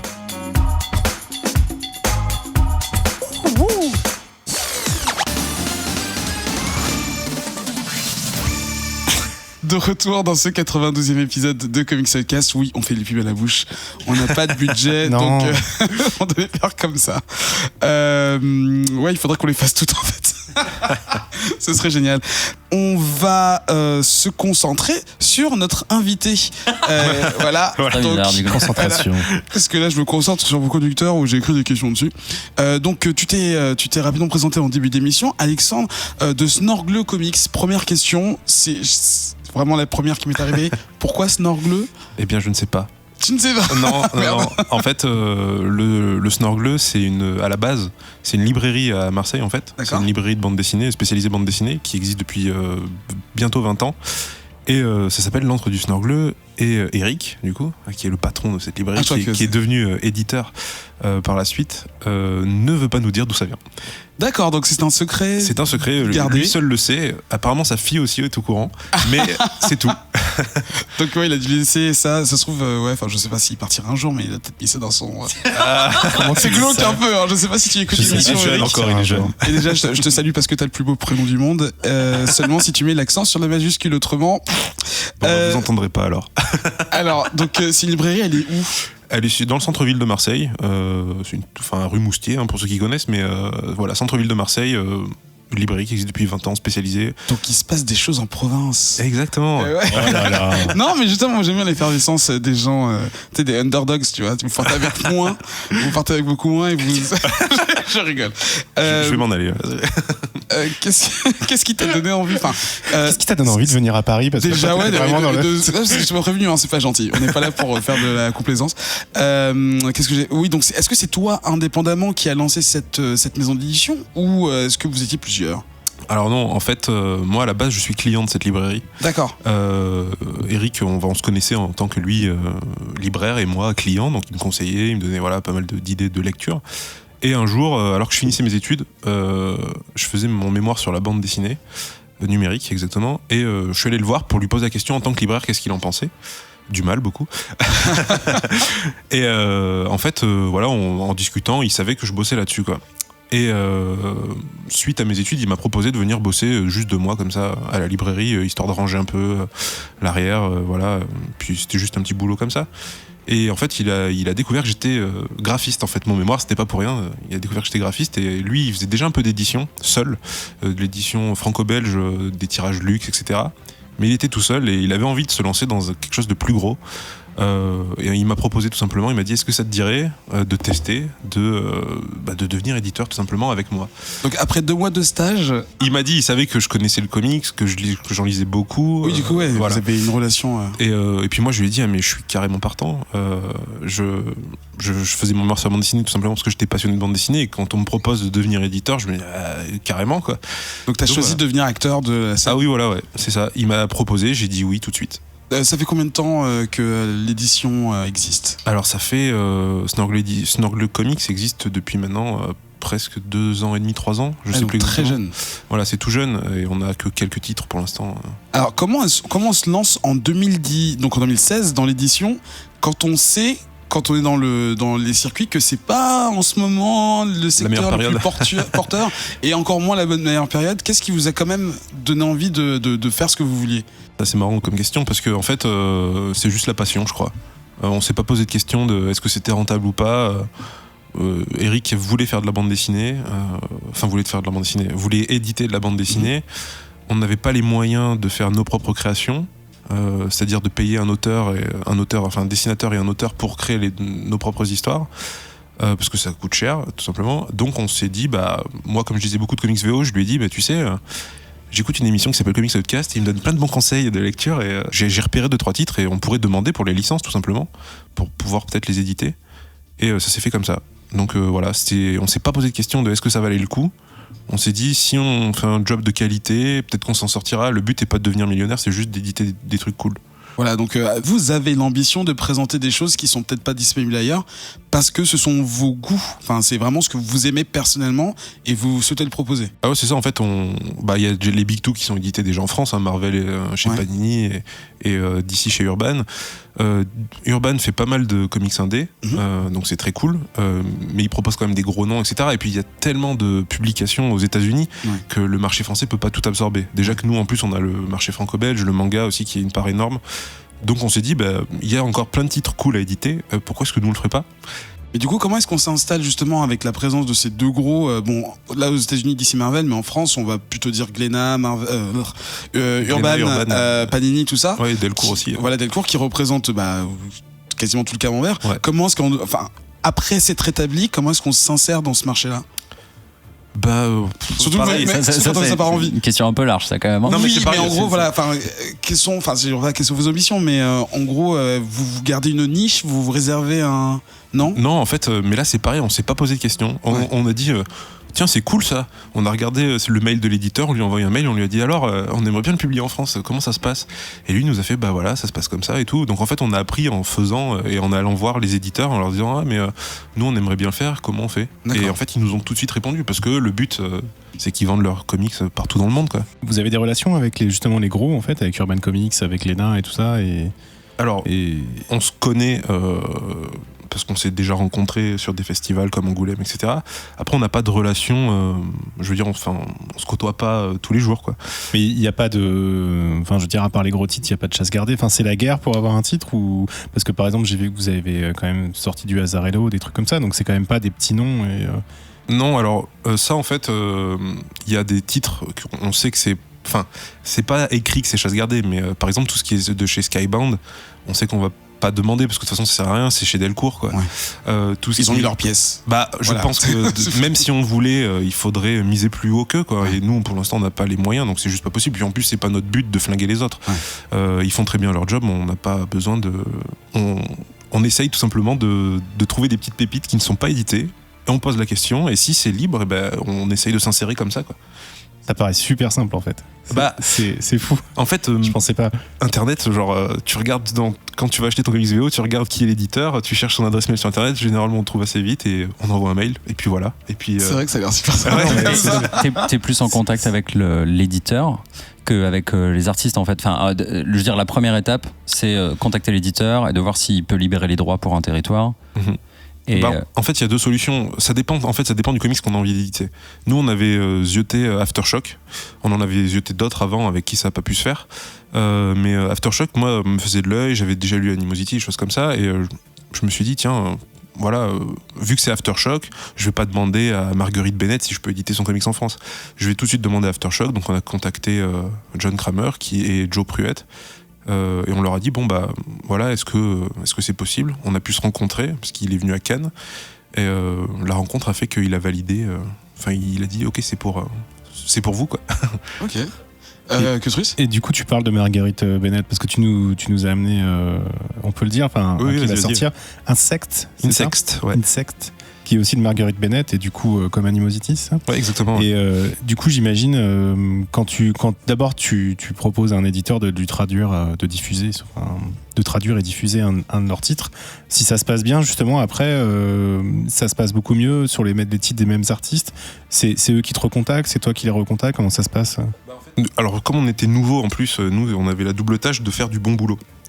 Si nos titres avaient été pourris dès le départ, parce qu'on avait fait plein de boulettes, que le bouquin était moche, la maquette était pourrie, etc., je pense qu'on n'aurait pas continué à bosser avec eux. Ce qu'il faut savoir, c'est que nous, les bouquins, quand on les produit, une fois qu'ils sont terminés, on les envoie quand même aux États-Unis parce qu'ils nous demandent une quinzaine d'exemplaires. Valide. Et avec Aftershock, il n'y a pas de validation au préalable. Par contre, avec Dark Horse, parce qu'on édite aussi ElfQuest qui est édité chez Dark Horse, tout est validé. On leur envoie les maquettes avant impression pour qu'ils valident si c'est OK ou pas OK. Et ils ont aussi... Oui, en fait, c'est un peu ça. Genre, qu'est-ce qu'ils regardent, qu'est-ce qu'ils valident? Ils regardent si le lettrage a été respecté, si la couverture respecte l'œuvre originale, si les logos de Dark Horse sont bien partout. D'accord, c'est le côté technique. C'est technique. Sur le fond, ils ont... Non, sur le fond, si vous rajoutez un prologue, un mot de l'éditeur, non. Alors, ils regardent pas. Après, ils nous ont demandé de les traduire par contre et de leur envoyer. Donc, le mot de l'éditeur qu'on a fait sur ElfQuest, il a été traduit pour qu'ils puissent voir. La 4e de couve a été traduite aussi pour qu'ils puissent lire qu'est-ce qu'on dit, histoire qu'on dise pas de conneries, je pense. Donc voilà, à chaque fois, pour Dark Horse, il y a validation. Pour Aftershock, il n'y en a pas pour l'instant, en tout cas. C'est une question de volume et d'envergure. Peut-être ils n'ont pas encore trop de problèmes. Mais je pense qu'Aftershock aussi, ça fait 3 ans maintenant qu'ils existent. Ouais. Donc ils sont aussi jeunes que nous et je pense qu'ils ont pareil, pas encore tout comme les autres Dark Horse, ça fait très longtemps. Oui. Donc les contrats, ils connaissent, etc. Ouais. Je pense qu'on était un des premiers contrats en France avec Aftershock. Quoi. Là, vous avez une relation avec un éditeur qui... vous n'êtes pas exactement sur le même bord, mais vous développez ensemble en fait. Vous vous servez l'un de l'autre entre guillemets, eux pour avoir un autre territoire et vous pour avoir un fond et avoir des choses à proposer, c'est pas mal. Et du coup, Insect, c'est vous qui l'avez redemandé ou c'est... Alors en fait, nous, on demande les titres. Dès qu'il y en a qui nous intéressent, on leur dit on voudrait ça. Combien ça coûte? Ouais, bien sûr. Ouais. Et puis tout simplement, ils nous disent ça coûte tant. Et si on est OK, on envoie les sous et on reçoit les fichiers. Quoi. D'accord. Pardon, Adrien. Du coup, c'est toi qui... Tu disais que tu étais graphiste. Ça veut dire que c'est toi qui gères la maquette. Ouais, exactement. Et tu fais aussi j'imagine, donc vous faites traduire toutes les bulles. Au niveau process, tu veux dire de comment est-ce que ça se passe? Ouais. En fait, nous déjà de base, les comics on les a lus parce que tout simplement on va pas éditer un truc qu'on n'a pas lu quoi. Et du coup quand on a choisi un comics, on demande, tout simplement déjà on demande s'il est dispo. S'il est dispo, on demande à recevoir les fichiers VO quoi. Les fichiers VO, une fois que le contrat est signé, que tout va bien, etc., on l'envoie en traduction. Une fois que c'est traduit, nous on relit quand même la traduction pour voir si ça nous va, etc. Et pour relire, en fait, je le mets en bulle déjà. Je lettre le comics en entier, ou soit moi, soit un autre collègue qui bosse avec nous. Et on le lettre, et puis après on regarde si tout va bien, etc. Et une fois que c'est lettré, là on le bloque entièrement. Donc s'il faut refaire des onomatopées, on les refait. S'il faut, c'est moi qui fais la couve. On fait le résumé. S'il y a un mot de l'éditeur, on met un mot de l'éditeur. La maquette, en fait, on fait vraiment ce qu'on veut à l'intérieur. Si on veut mettre un peu de pages de pub promotionnelles pour nos titres aussi à la fin, on le fait. Donc il faut tout qu'on monte. Et une fois que tout est monté, on l'envoie à l'imprimeur. Oui. Aujourd'hui, vous avez combien de titres Alors pour l'instant, on a les 5 tomes d'ElfQuest qui sont sortis, donc une série plutôt old school. En fait, on a 2 branches éditoriales. On a une branche éditoriale plutôt old school, plutôt old school, donc ce qui est ElfQuest, quoi, avec peut-être potentiellement des nouveaux titres old school qui vont arriver dans pas longtemps. D'accord. Et on a la branche nouvelle génération, entre guillemets, avec du coup Animosity de Marguerite Bennett et Raphaël Della-Torre. On a aussi American Monster de Brian Azzarello et Ruando, dont vous avez parlé dans une dernière émission avec Dark Ark. Chez Aftershock aussi. Ouais, chez Aftershock aussi. Et là, on a Black Eye Kid qui arrive très bientôt, donc de Joe Pruitt, qui est du coup le boss de chez Aftershock, et de Simon Kudranski. Et bientôt Insect qui va sortir aussi. en mars. D'accord, donc là on a en exclusivité le Insect. Alors déjà c'est imprononçable. Insect avec le SEX en majuscule. C'est ça, un gros X. Et ouais, les premières pages sont sympas. Non, c'est très Alphonse mon chat. Qu'est-ce que je... Tu parlais du numérique par rapport à ton thèse ? Ouais, c'était ça, oui. Vous, en tant qu'éditeur, aujourd'hui, quelle est votre posture, sachant que tu me disais qu'il n'aimait pas ? Est-ce que vous proposez des choses ? Je pense qu'on peut pas vivre sans le numérique. Après, pour l'instant, on n'a toujours pas trouvé de solution. Ouais. C'est un truc qui se négocie dans les droits.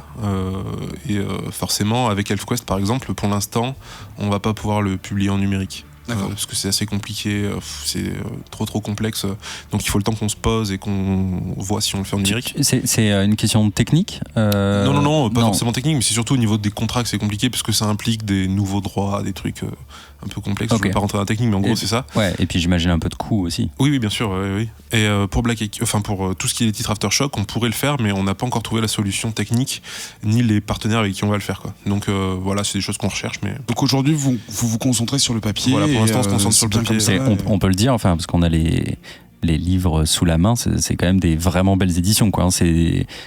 J'imagine que c'est presque dans vos prérequis, c'est quelque chose que vous avez décidé de faire comme ça, quoi. En tout cas, c'est pas des éditions souples. Non. Déjà, merci.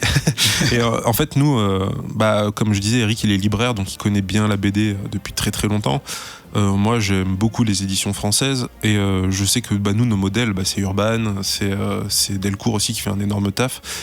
Donc voilà, nous on s'est dit on peut pas rentrer dans le jeu et être moins bon qu'eux. Donc il faut essayer au moins de se mettre au niveau, même si le niveau est déjà assez haut. Même chez Glénat, ils font un taf énorme de publication, c'est assez gros. Donc voilà, on essaye de se mettre au niveau et d'avoir des bouquins à la hauteur des autres. Effectivement, c'est bien quali. Et sur les couves et tout ça, t'as une liberté totale. Comment tu fonctionnes ? Est-ce que du coup t'as un rab d'artwork qui va avec ton achat, ou est-ce que du coup tu peux extraire des images des planches en elles-mêmes ? Je sais pas comment ça marche. En fait, j'ai carte blanche.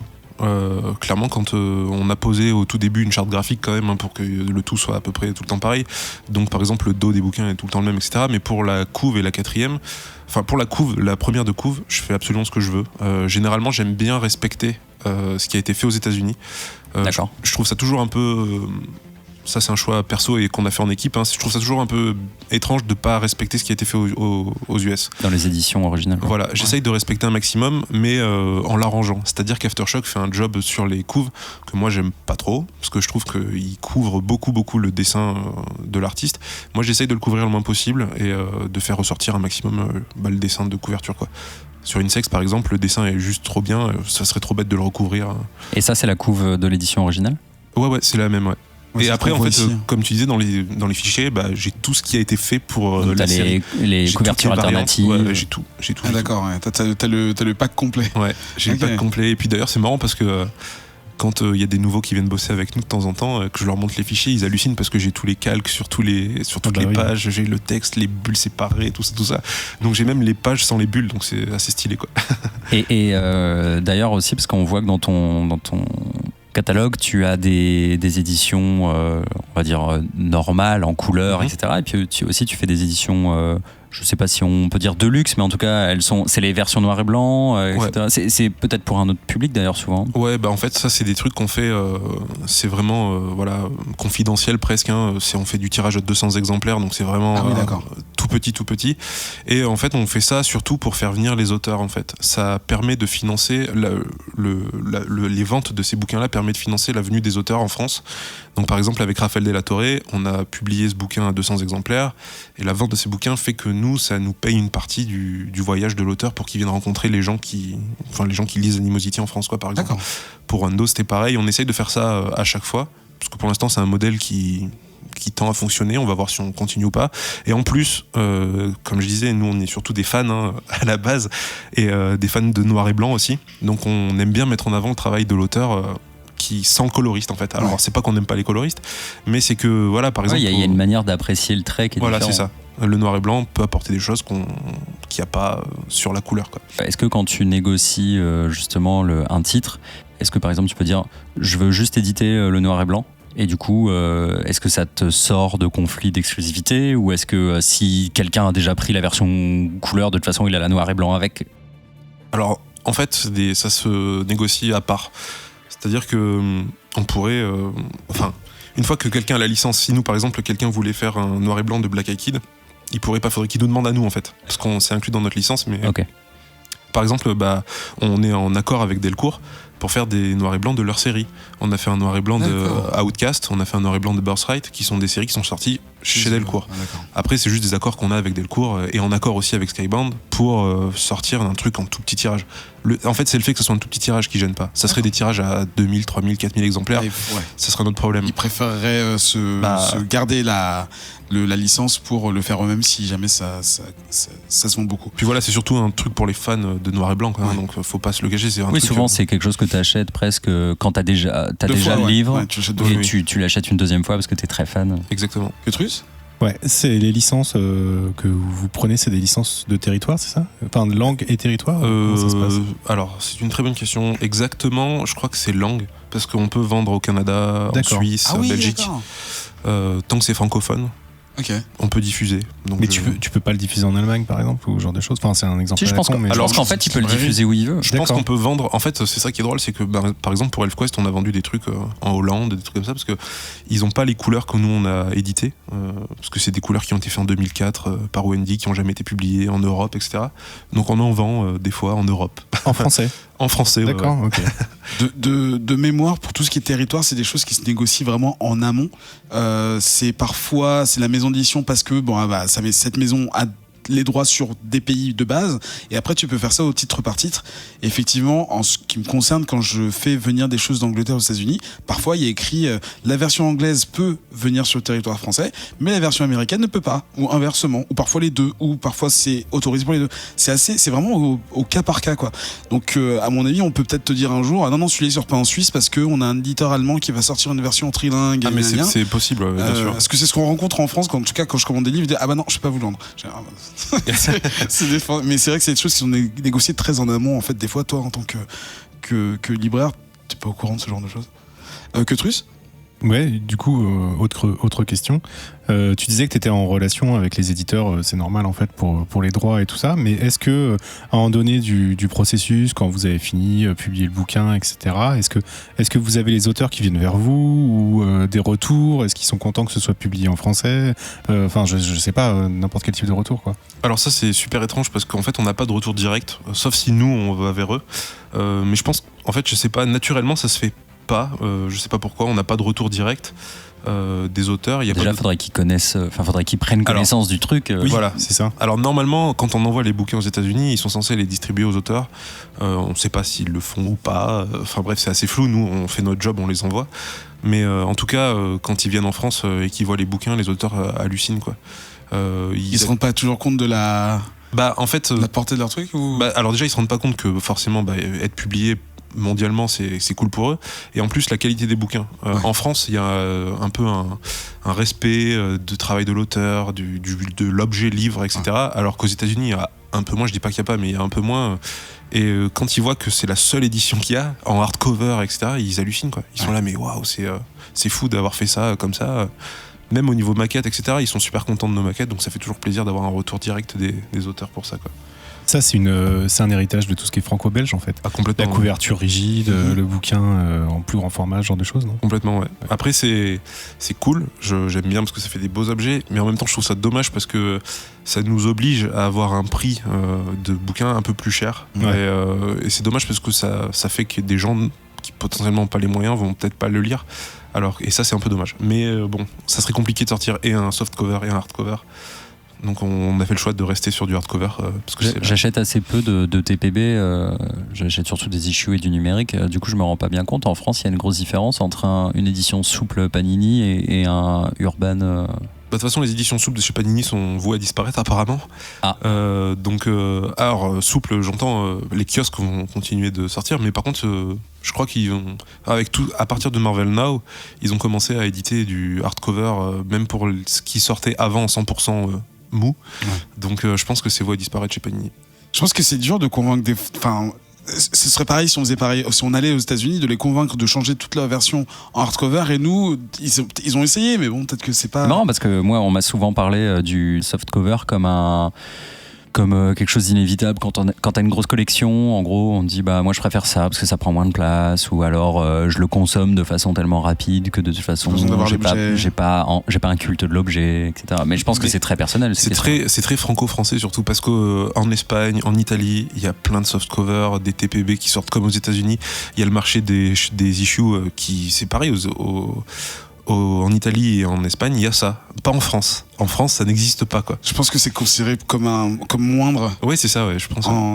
Aller vers l'issue, pour vous, c'est, j'imagine, une hérésie économique. Enfin, je veux dire, ça... Économiquement parlant, ça serait pas viable du tout et on se planterait. Et je pense qu'on pourrait plus éditer de BD après, quoi. Ouais, je me doute que c'est un luxe, quoi. Ouais. Après, il y en a des éditeurs qui le font, mais un peu comme nous, on fait des éditions à 200 exemplaires en hardcover. Par exemple, Akileos aime bien sortir des petits issues séparés. Donc, par exemple, pour Doctor Who, ils l'ont fait. Pour Anita Bomba, ils l'ont fait aussi. Donc, c'est aussi une façon de revenir un peu aux origines, entre guillemets. Donc, ils le font, mais sur des tirages très limités, juste pour le plaisir. Et c'est marrant parce que pour le Free Comic Book Day, en France, en tout cas, c'est un truc qui... Enfin, c'est des floppies, quoi. Ouais, mais c'est ça, c'est cette ambivalence bizarre, c'est que c'est le seul jour où ça se passe, que les gens, enfin en tout cas les francophones que je vois, ils sont très contents d'en avoir. C'est ça. Et souvent ces personnes-là consomment aussi des versions US, donc en floppy, mais je sais pas s'ils seraient prêts à acheter le reste de leurs comics en français sous ce format-là. C'est un peu bizarre. Est-ce que du coup, Snorgle peut participer au Free Comic Book Day sans floppy ?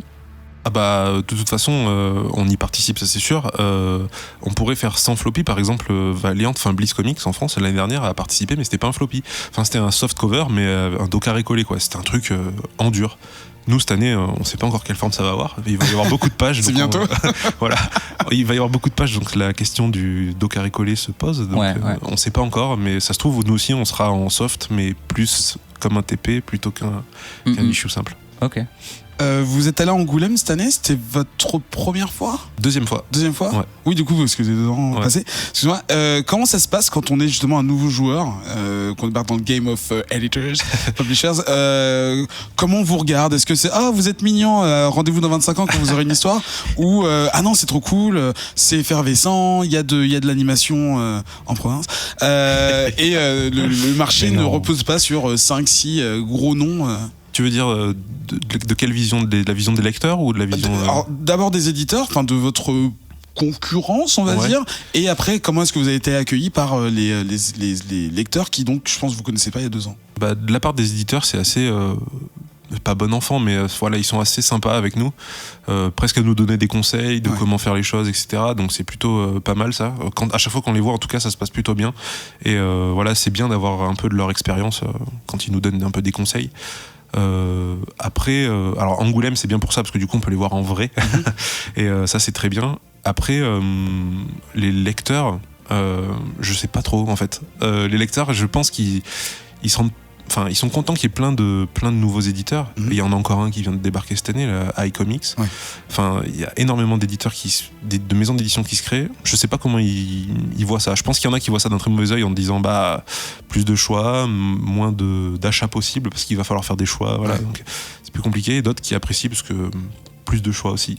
Donc est-ce que vous êtes en train... Alors ça sort de ma tête comme ça. Je sens une moquerie qui va arriver. Non, je déconne. Est-ce que vous êtes en train de sauver l'édition française? La sauver, je sais pas. En tout cas, on essaie de l'alimenter et de proposer aux lecteurs autre chose que les Big Two, par exemple, même si nous on aime aussi, mais il y a des lecteurs qui ont envie de lire autre chose. Et nous, pas un de nos buts, mais un des trucs qu'on aimerait bien faire, c'est surtout faire découvrir le comics à des personnes qui potentiellement n'en auraient pas lu à la base. Et notre format d'ailleurs on est un peu plus grand que tous les autres comics parce qu'on veut se rapprocher aussi être à la limite entre le franco-belge et le comics, parce que on pense que garder l'habitude. C'est très proche, c'est juste de la bande dessinée américaine, quoi. Donc faut faire découvrir ça à un autre public et qui potentiellement peut se plaire à lire des histoires autres que super-héroïques. C'est vrai que c'est l'habitude que je peux avoir quand je rencontre des clients, c'est que pour eux, il y a une barrière absolue entre le franco-belge et n'importe quel autre type d'illustration. C'est vrai que les Français sont très têtus là-dessus. Ils ont raison, mais c'était il y a 30-40 ans. Voilà, ça. Non, mais aujourd'hui encore, t'as encore, peu importe comment est agencé ta boutique, les gens ils vont dire non c'est un comics, c'est trop bête. Genre s'ils vont te mettre ça sur le côté, ils vont jamais se demander si c'est pour, en tout cas moins logiquement se demander si c'est quelque chose qui est pour un enfant, pour un adulte, pour un ado, n'importe qui. Ils vont considérer que c'est un comics et donc c'est Spider-Man, c'est tout. Mais tu peux avoir n'importe quoi dessus. Combien il y a de personnes qui rentrent dans le librairie qui font bonjour, j'aimerais lire du Marvel, et on leur dit mais Marvel de chez Marvel ou vous voulez dire des comics, et là, je sais pas c'est quoi la différence quoi. Voilà. Et du coup faut leur expliquer que le comics c'est de la bande dessinée américaine, c'est exactement la même chose que la bande dessinée française, sauf que c'est fait aux États-Unis. Mais voilà, il faut parfois aller insister sur ce qu'est le comics par rapport aux autres, parce que c'est vrai qu'en France c'est un pas qui est dur. Si seulement il y avait une émission, tu sais, genre un peu comme une sorte de truc de radio, mais qu'on pourrait télécharger sur internet, c'est qui raconterait un peu genre tout ce qu'il y a d'autre. C'est ça. Faut le l'alternative. faire. Qui planterait les graines de maisons d'édition. C'est ça. Mais tu vois à la Fnac, en tout cas celle où je vais de temps en temps, j'achète rarement d'ailleurs là-bas, mais je sais pas pourquoi.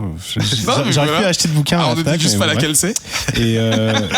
Et en fait, il y a un gradient. En fait, il y a les comics en tête de rayon, les comics vraiment très super-héros, très super-héroïques. Et puis après, ça va un peu plus vers de l'indé, qui sont vraiment présents. Et après, on va vers l'association. Tu vois, mais je trouve ça hyper intéressant comme vision. Ouais. Et de l'autre côté, après, t'as le franco-belge classique. D'accord. Mais comme quoi, c'est pas con du tout votre démarche, quoi, parce que vous proposez de l'indé qui est américain, mais qui se rapproche aussi beaucoup de ce que tu dis comme du franco-belge un peu plus aussi indé et qui sort un peu des sentiers battus. Donc c'est cool. Ça veut dire que si demain vous avez un coup de cœur sur une petite édition, mais c'est un super-héros. Si c'est une histoire de super-héros, mais... C'est pas grave. Si ça nous plaît et qu'on estime que c'est trop bien et qu'il faut que ça sorte en français, bien sûr qu'on le fera, quoi. D'accord. Et donc The Dregs, vous allez le publier quand en français? C'est comme dont on a parlé il y a un petit moment maintenant. Ouais, c'était un Black gros Mask. coup de cœur de Quetrus parce qu'il ressemblait beaucoup au personnage. Non, en termes de pilosité faciale, on va dire. Puis je ressemble à un vieux clochard de 60 ans. C'est pas du tout ce que je veux dire. Il n'y a aucun problème là-dessus. Tout va bien. C'est marrant parce que la boucle est un peu bouclée, parce que c'est aussi grâce à Comics Podcast que j'ai commencé à lire autre chose que du comics, on va dire classique des Big Two, quoi. Et que je me suis découvert une énorme passion pour le comics indé. Et j'en suis venu à éditer parce que Eric m'a proposé ça, quoi.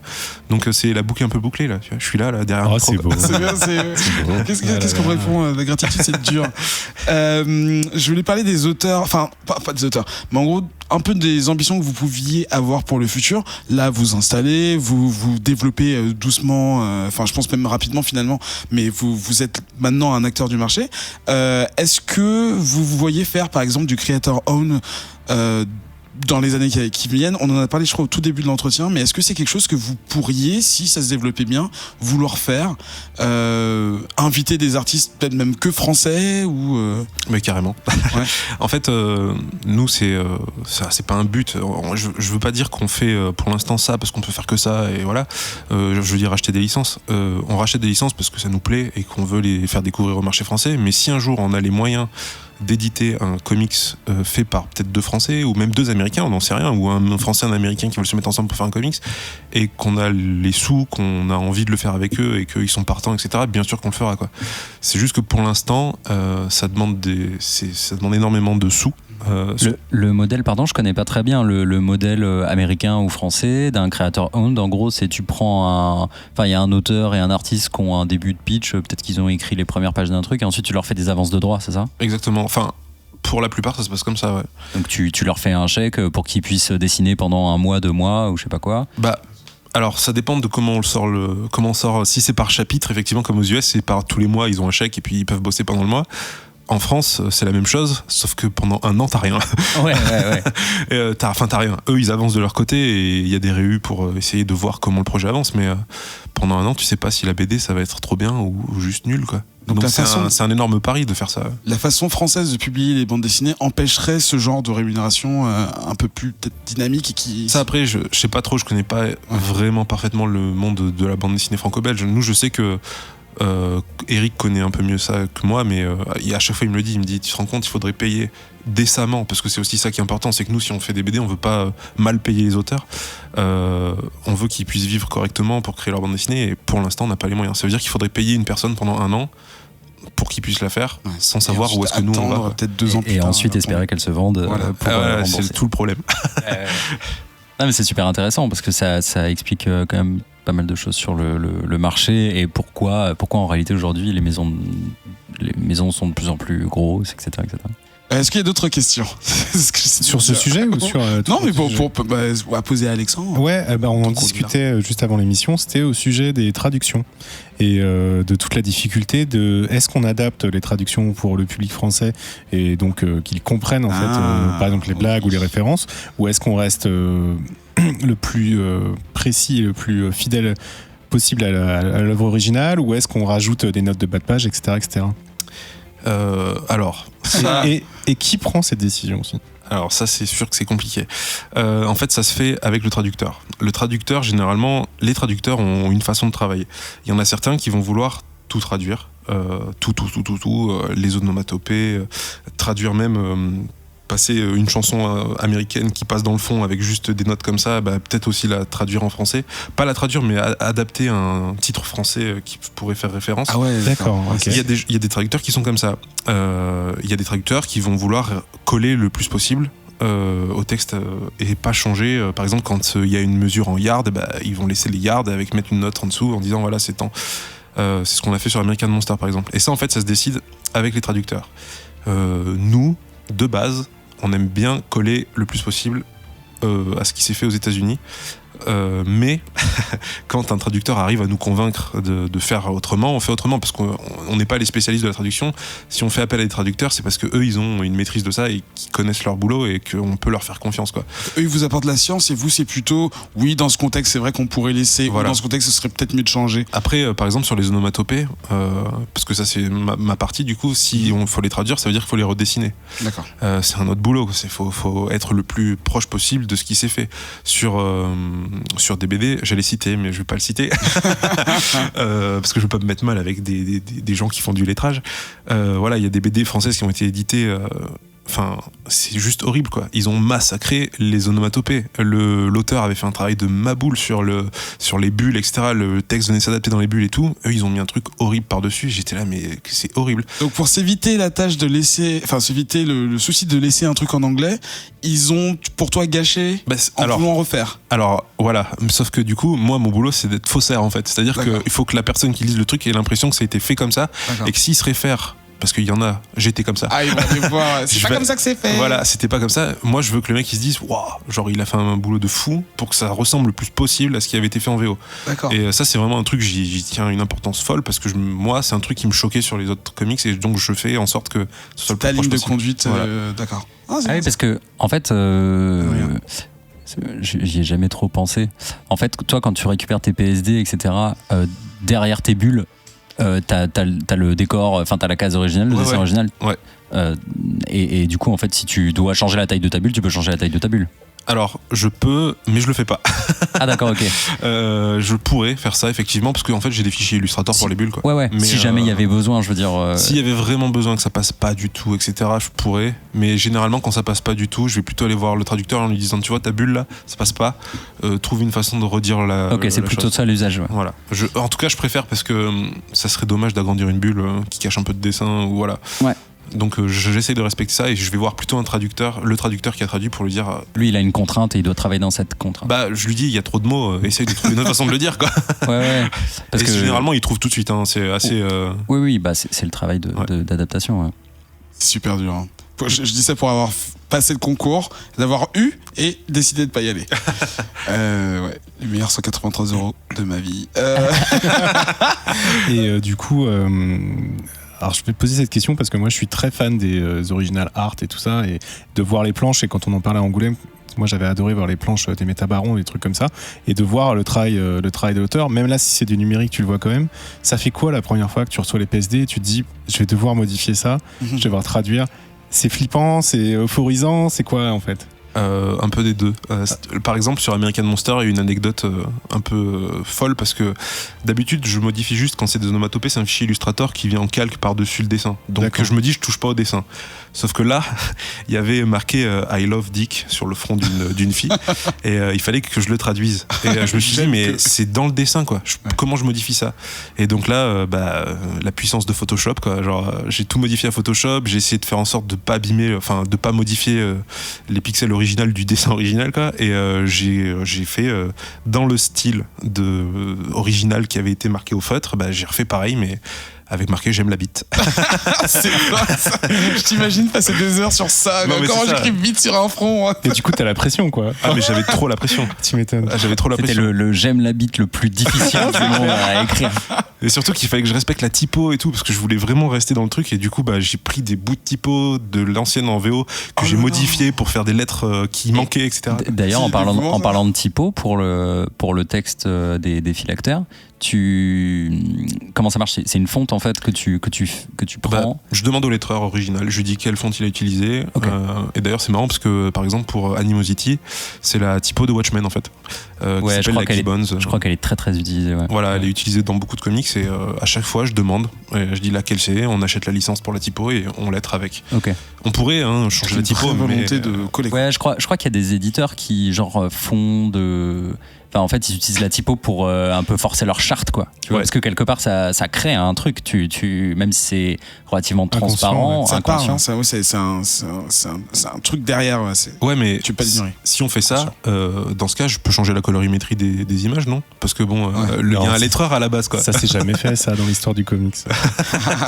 Ça se saurait. Et d'ailleurs, en parlant de ça, parce que je faisais référence à Lug et aux différences de colorimétrie qu'il y a eu à l'époque, mais aussi la censure.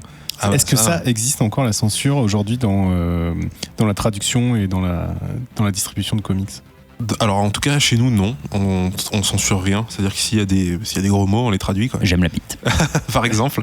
Nous on censure rien. Après je sais pas chez Aftershock peut-être qu'ils censurent ou pas, je pense pas parce qu'ils sont plutôt libres. Tu veux dire en amont? Ouais. Non mais là je parlais plutôt des traductions. Non, nous ça existe plus. Nous en tout cas on le fait pas. T'en as pas entendu parler? Pourceau. Oui par exemple. Pourceau. Je l'ai pas. Non, c'est vrai, c'est Private Joke.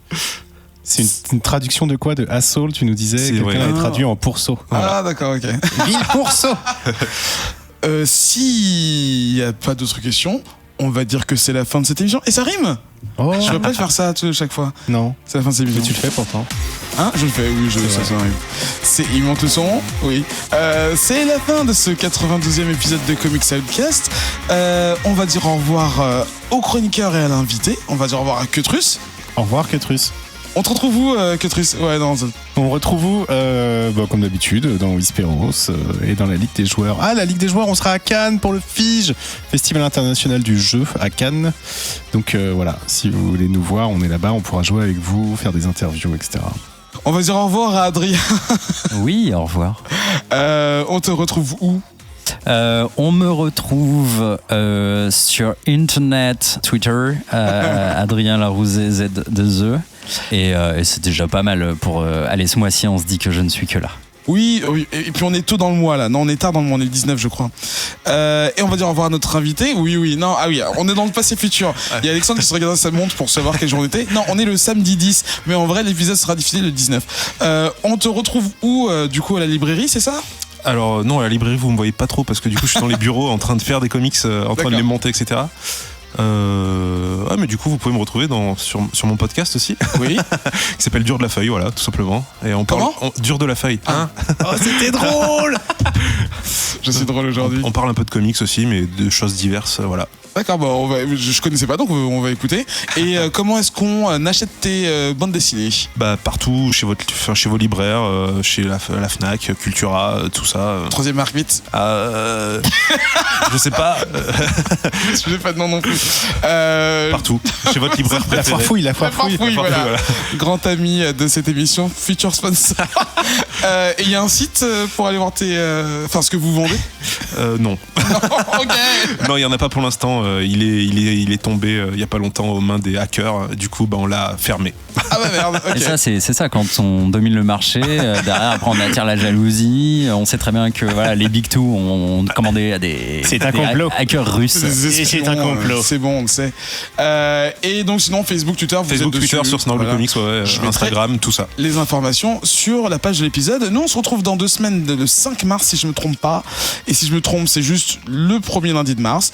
Et on va parler de Black Panther, je crois, en compagnie de pas mal d'invités.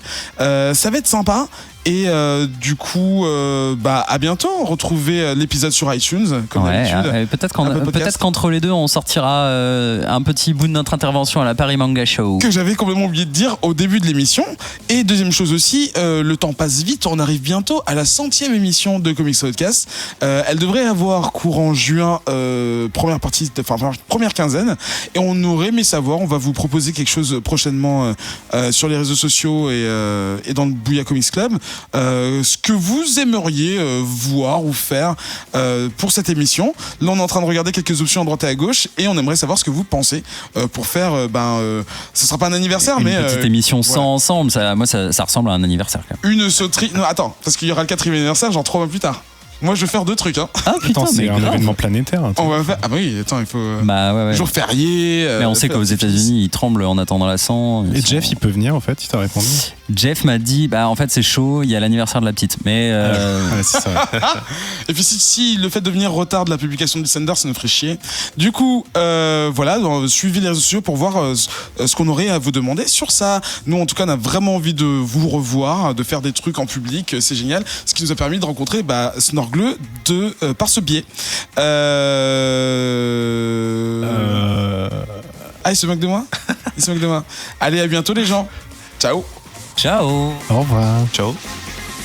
Non, je sais pas, t'avais envie de... Je sais pas. Vous avez envie de finir? Non, c'était plus de la solidarité dans ton E. Ah, mais en fait, je savais pas ce que je veux dire parce que je venais de me rendre compte que j'avais dit c'est comme ça qu'on a rencontré Snorgle. Ouais. Moi, je dis, mais c'est mal poli, c'est pas son prénom. Et après, je dis, et pendant tout le E, je dis, est-ce que je le corrige ou pas? Je sais pas, ça se trouve, Snorgle, c'est vraiment un prénom. C'est peut-être non, ça. Mais apparemment, on n'a pas le droit de savoir. Non. Eric, si tu nous regardes, oh merde, si tu nous écoutes, c'est pas sympa. Dis-nous pourquoi ça s'appelle Snorgle.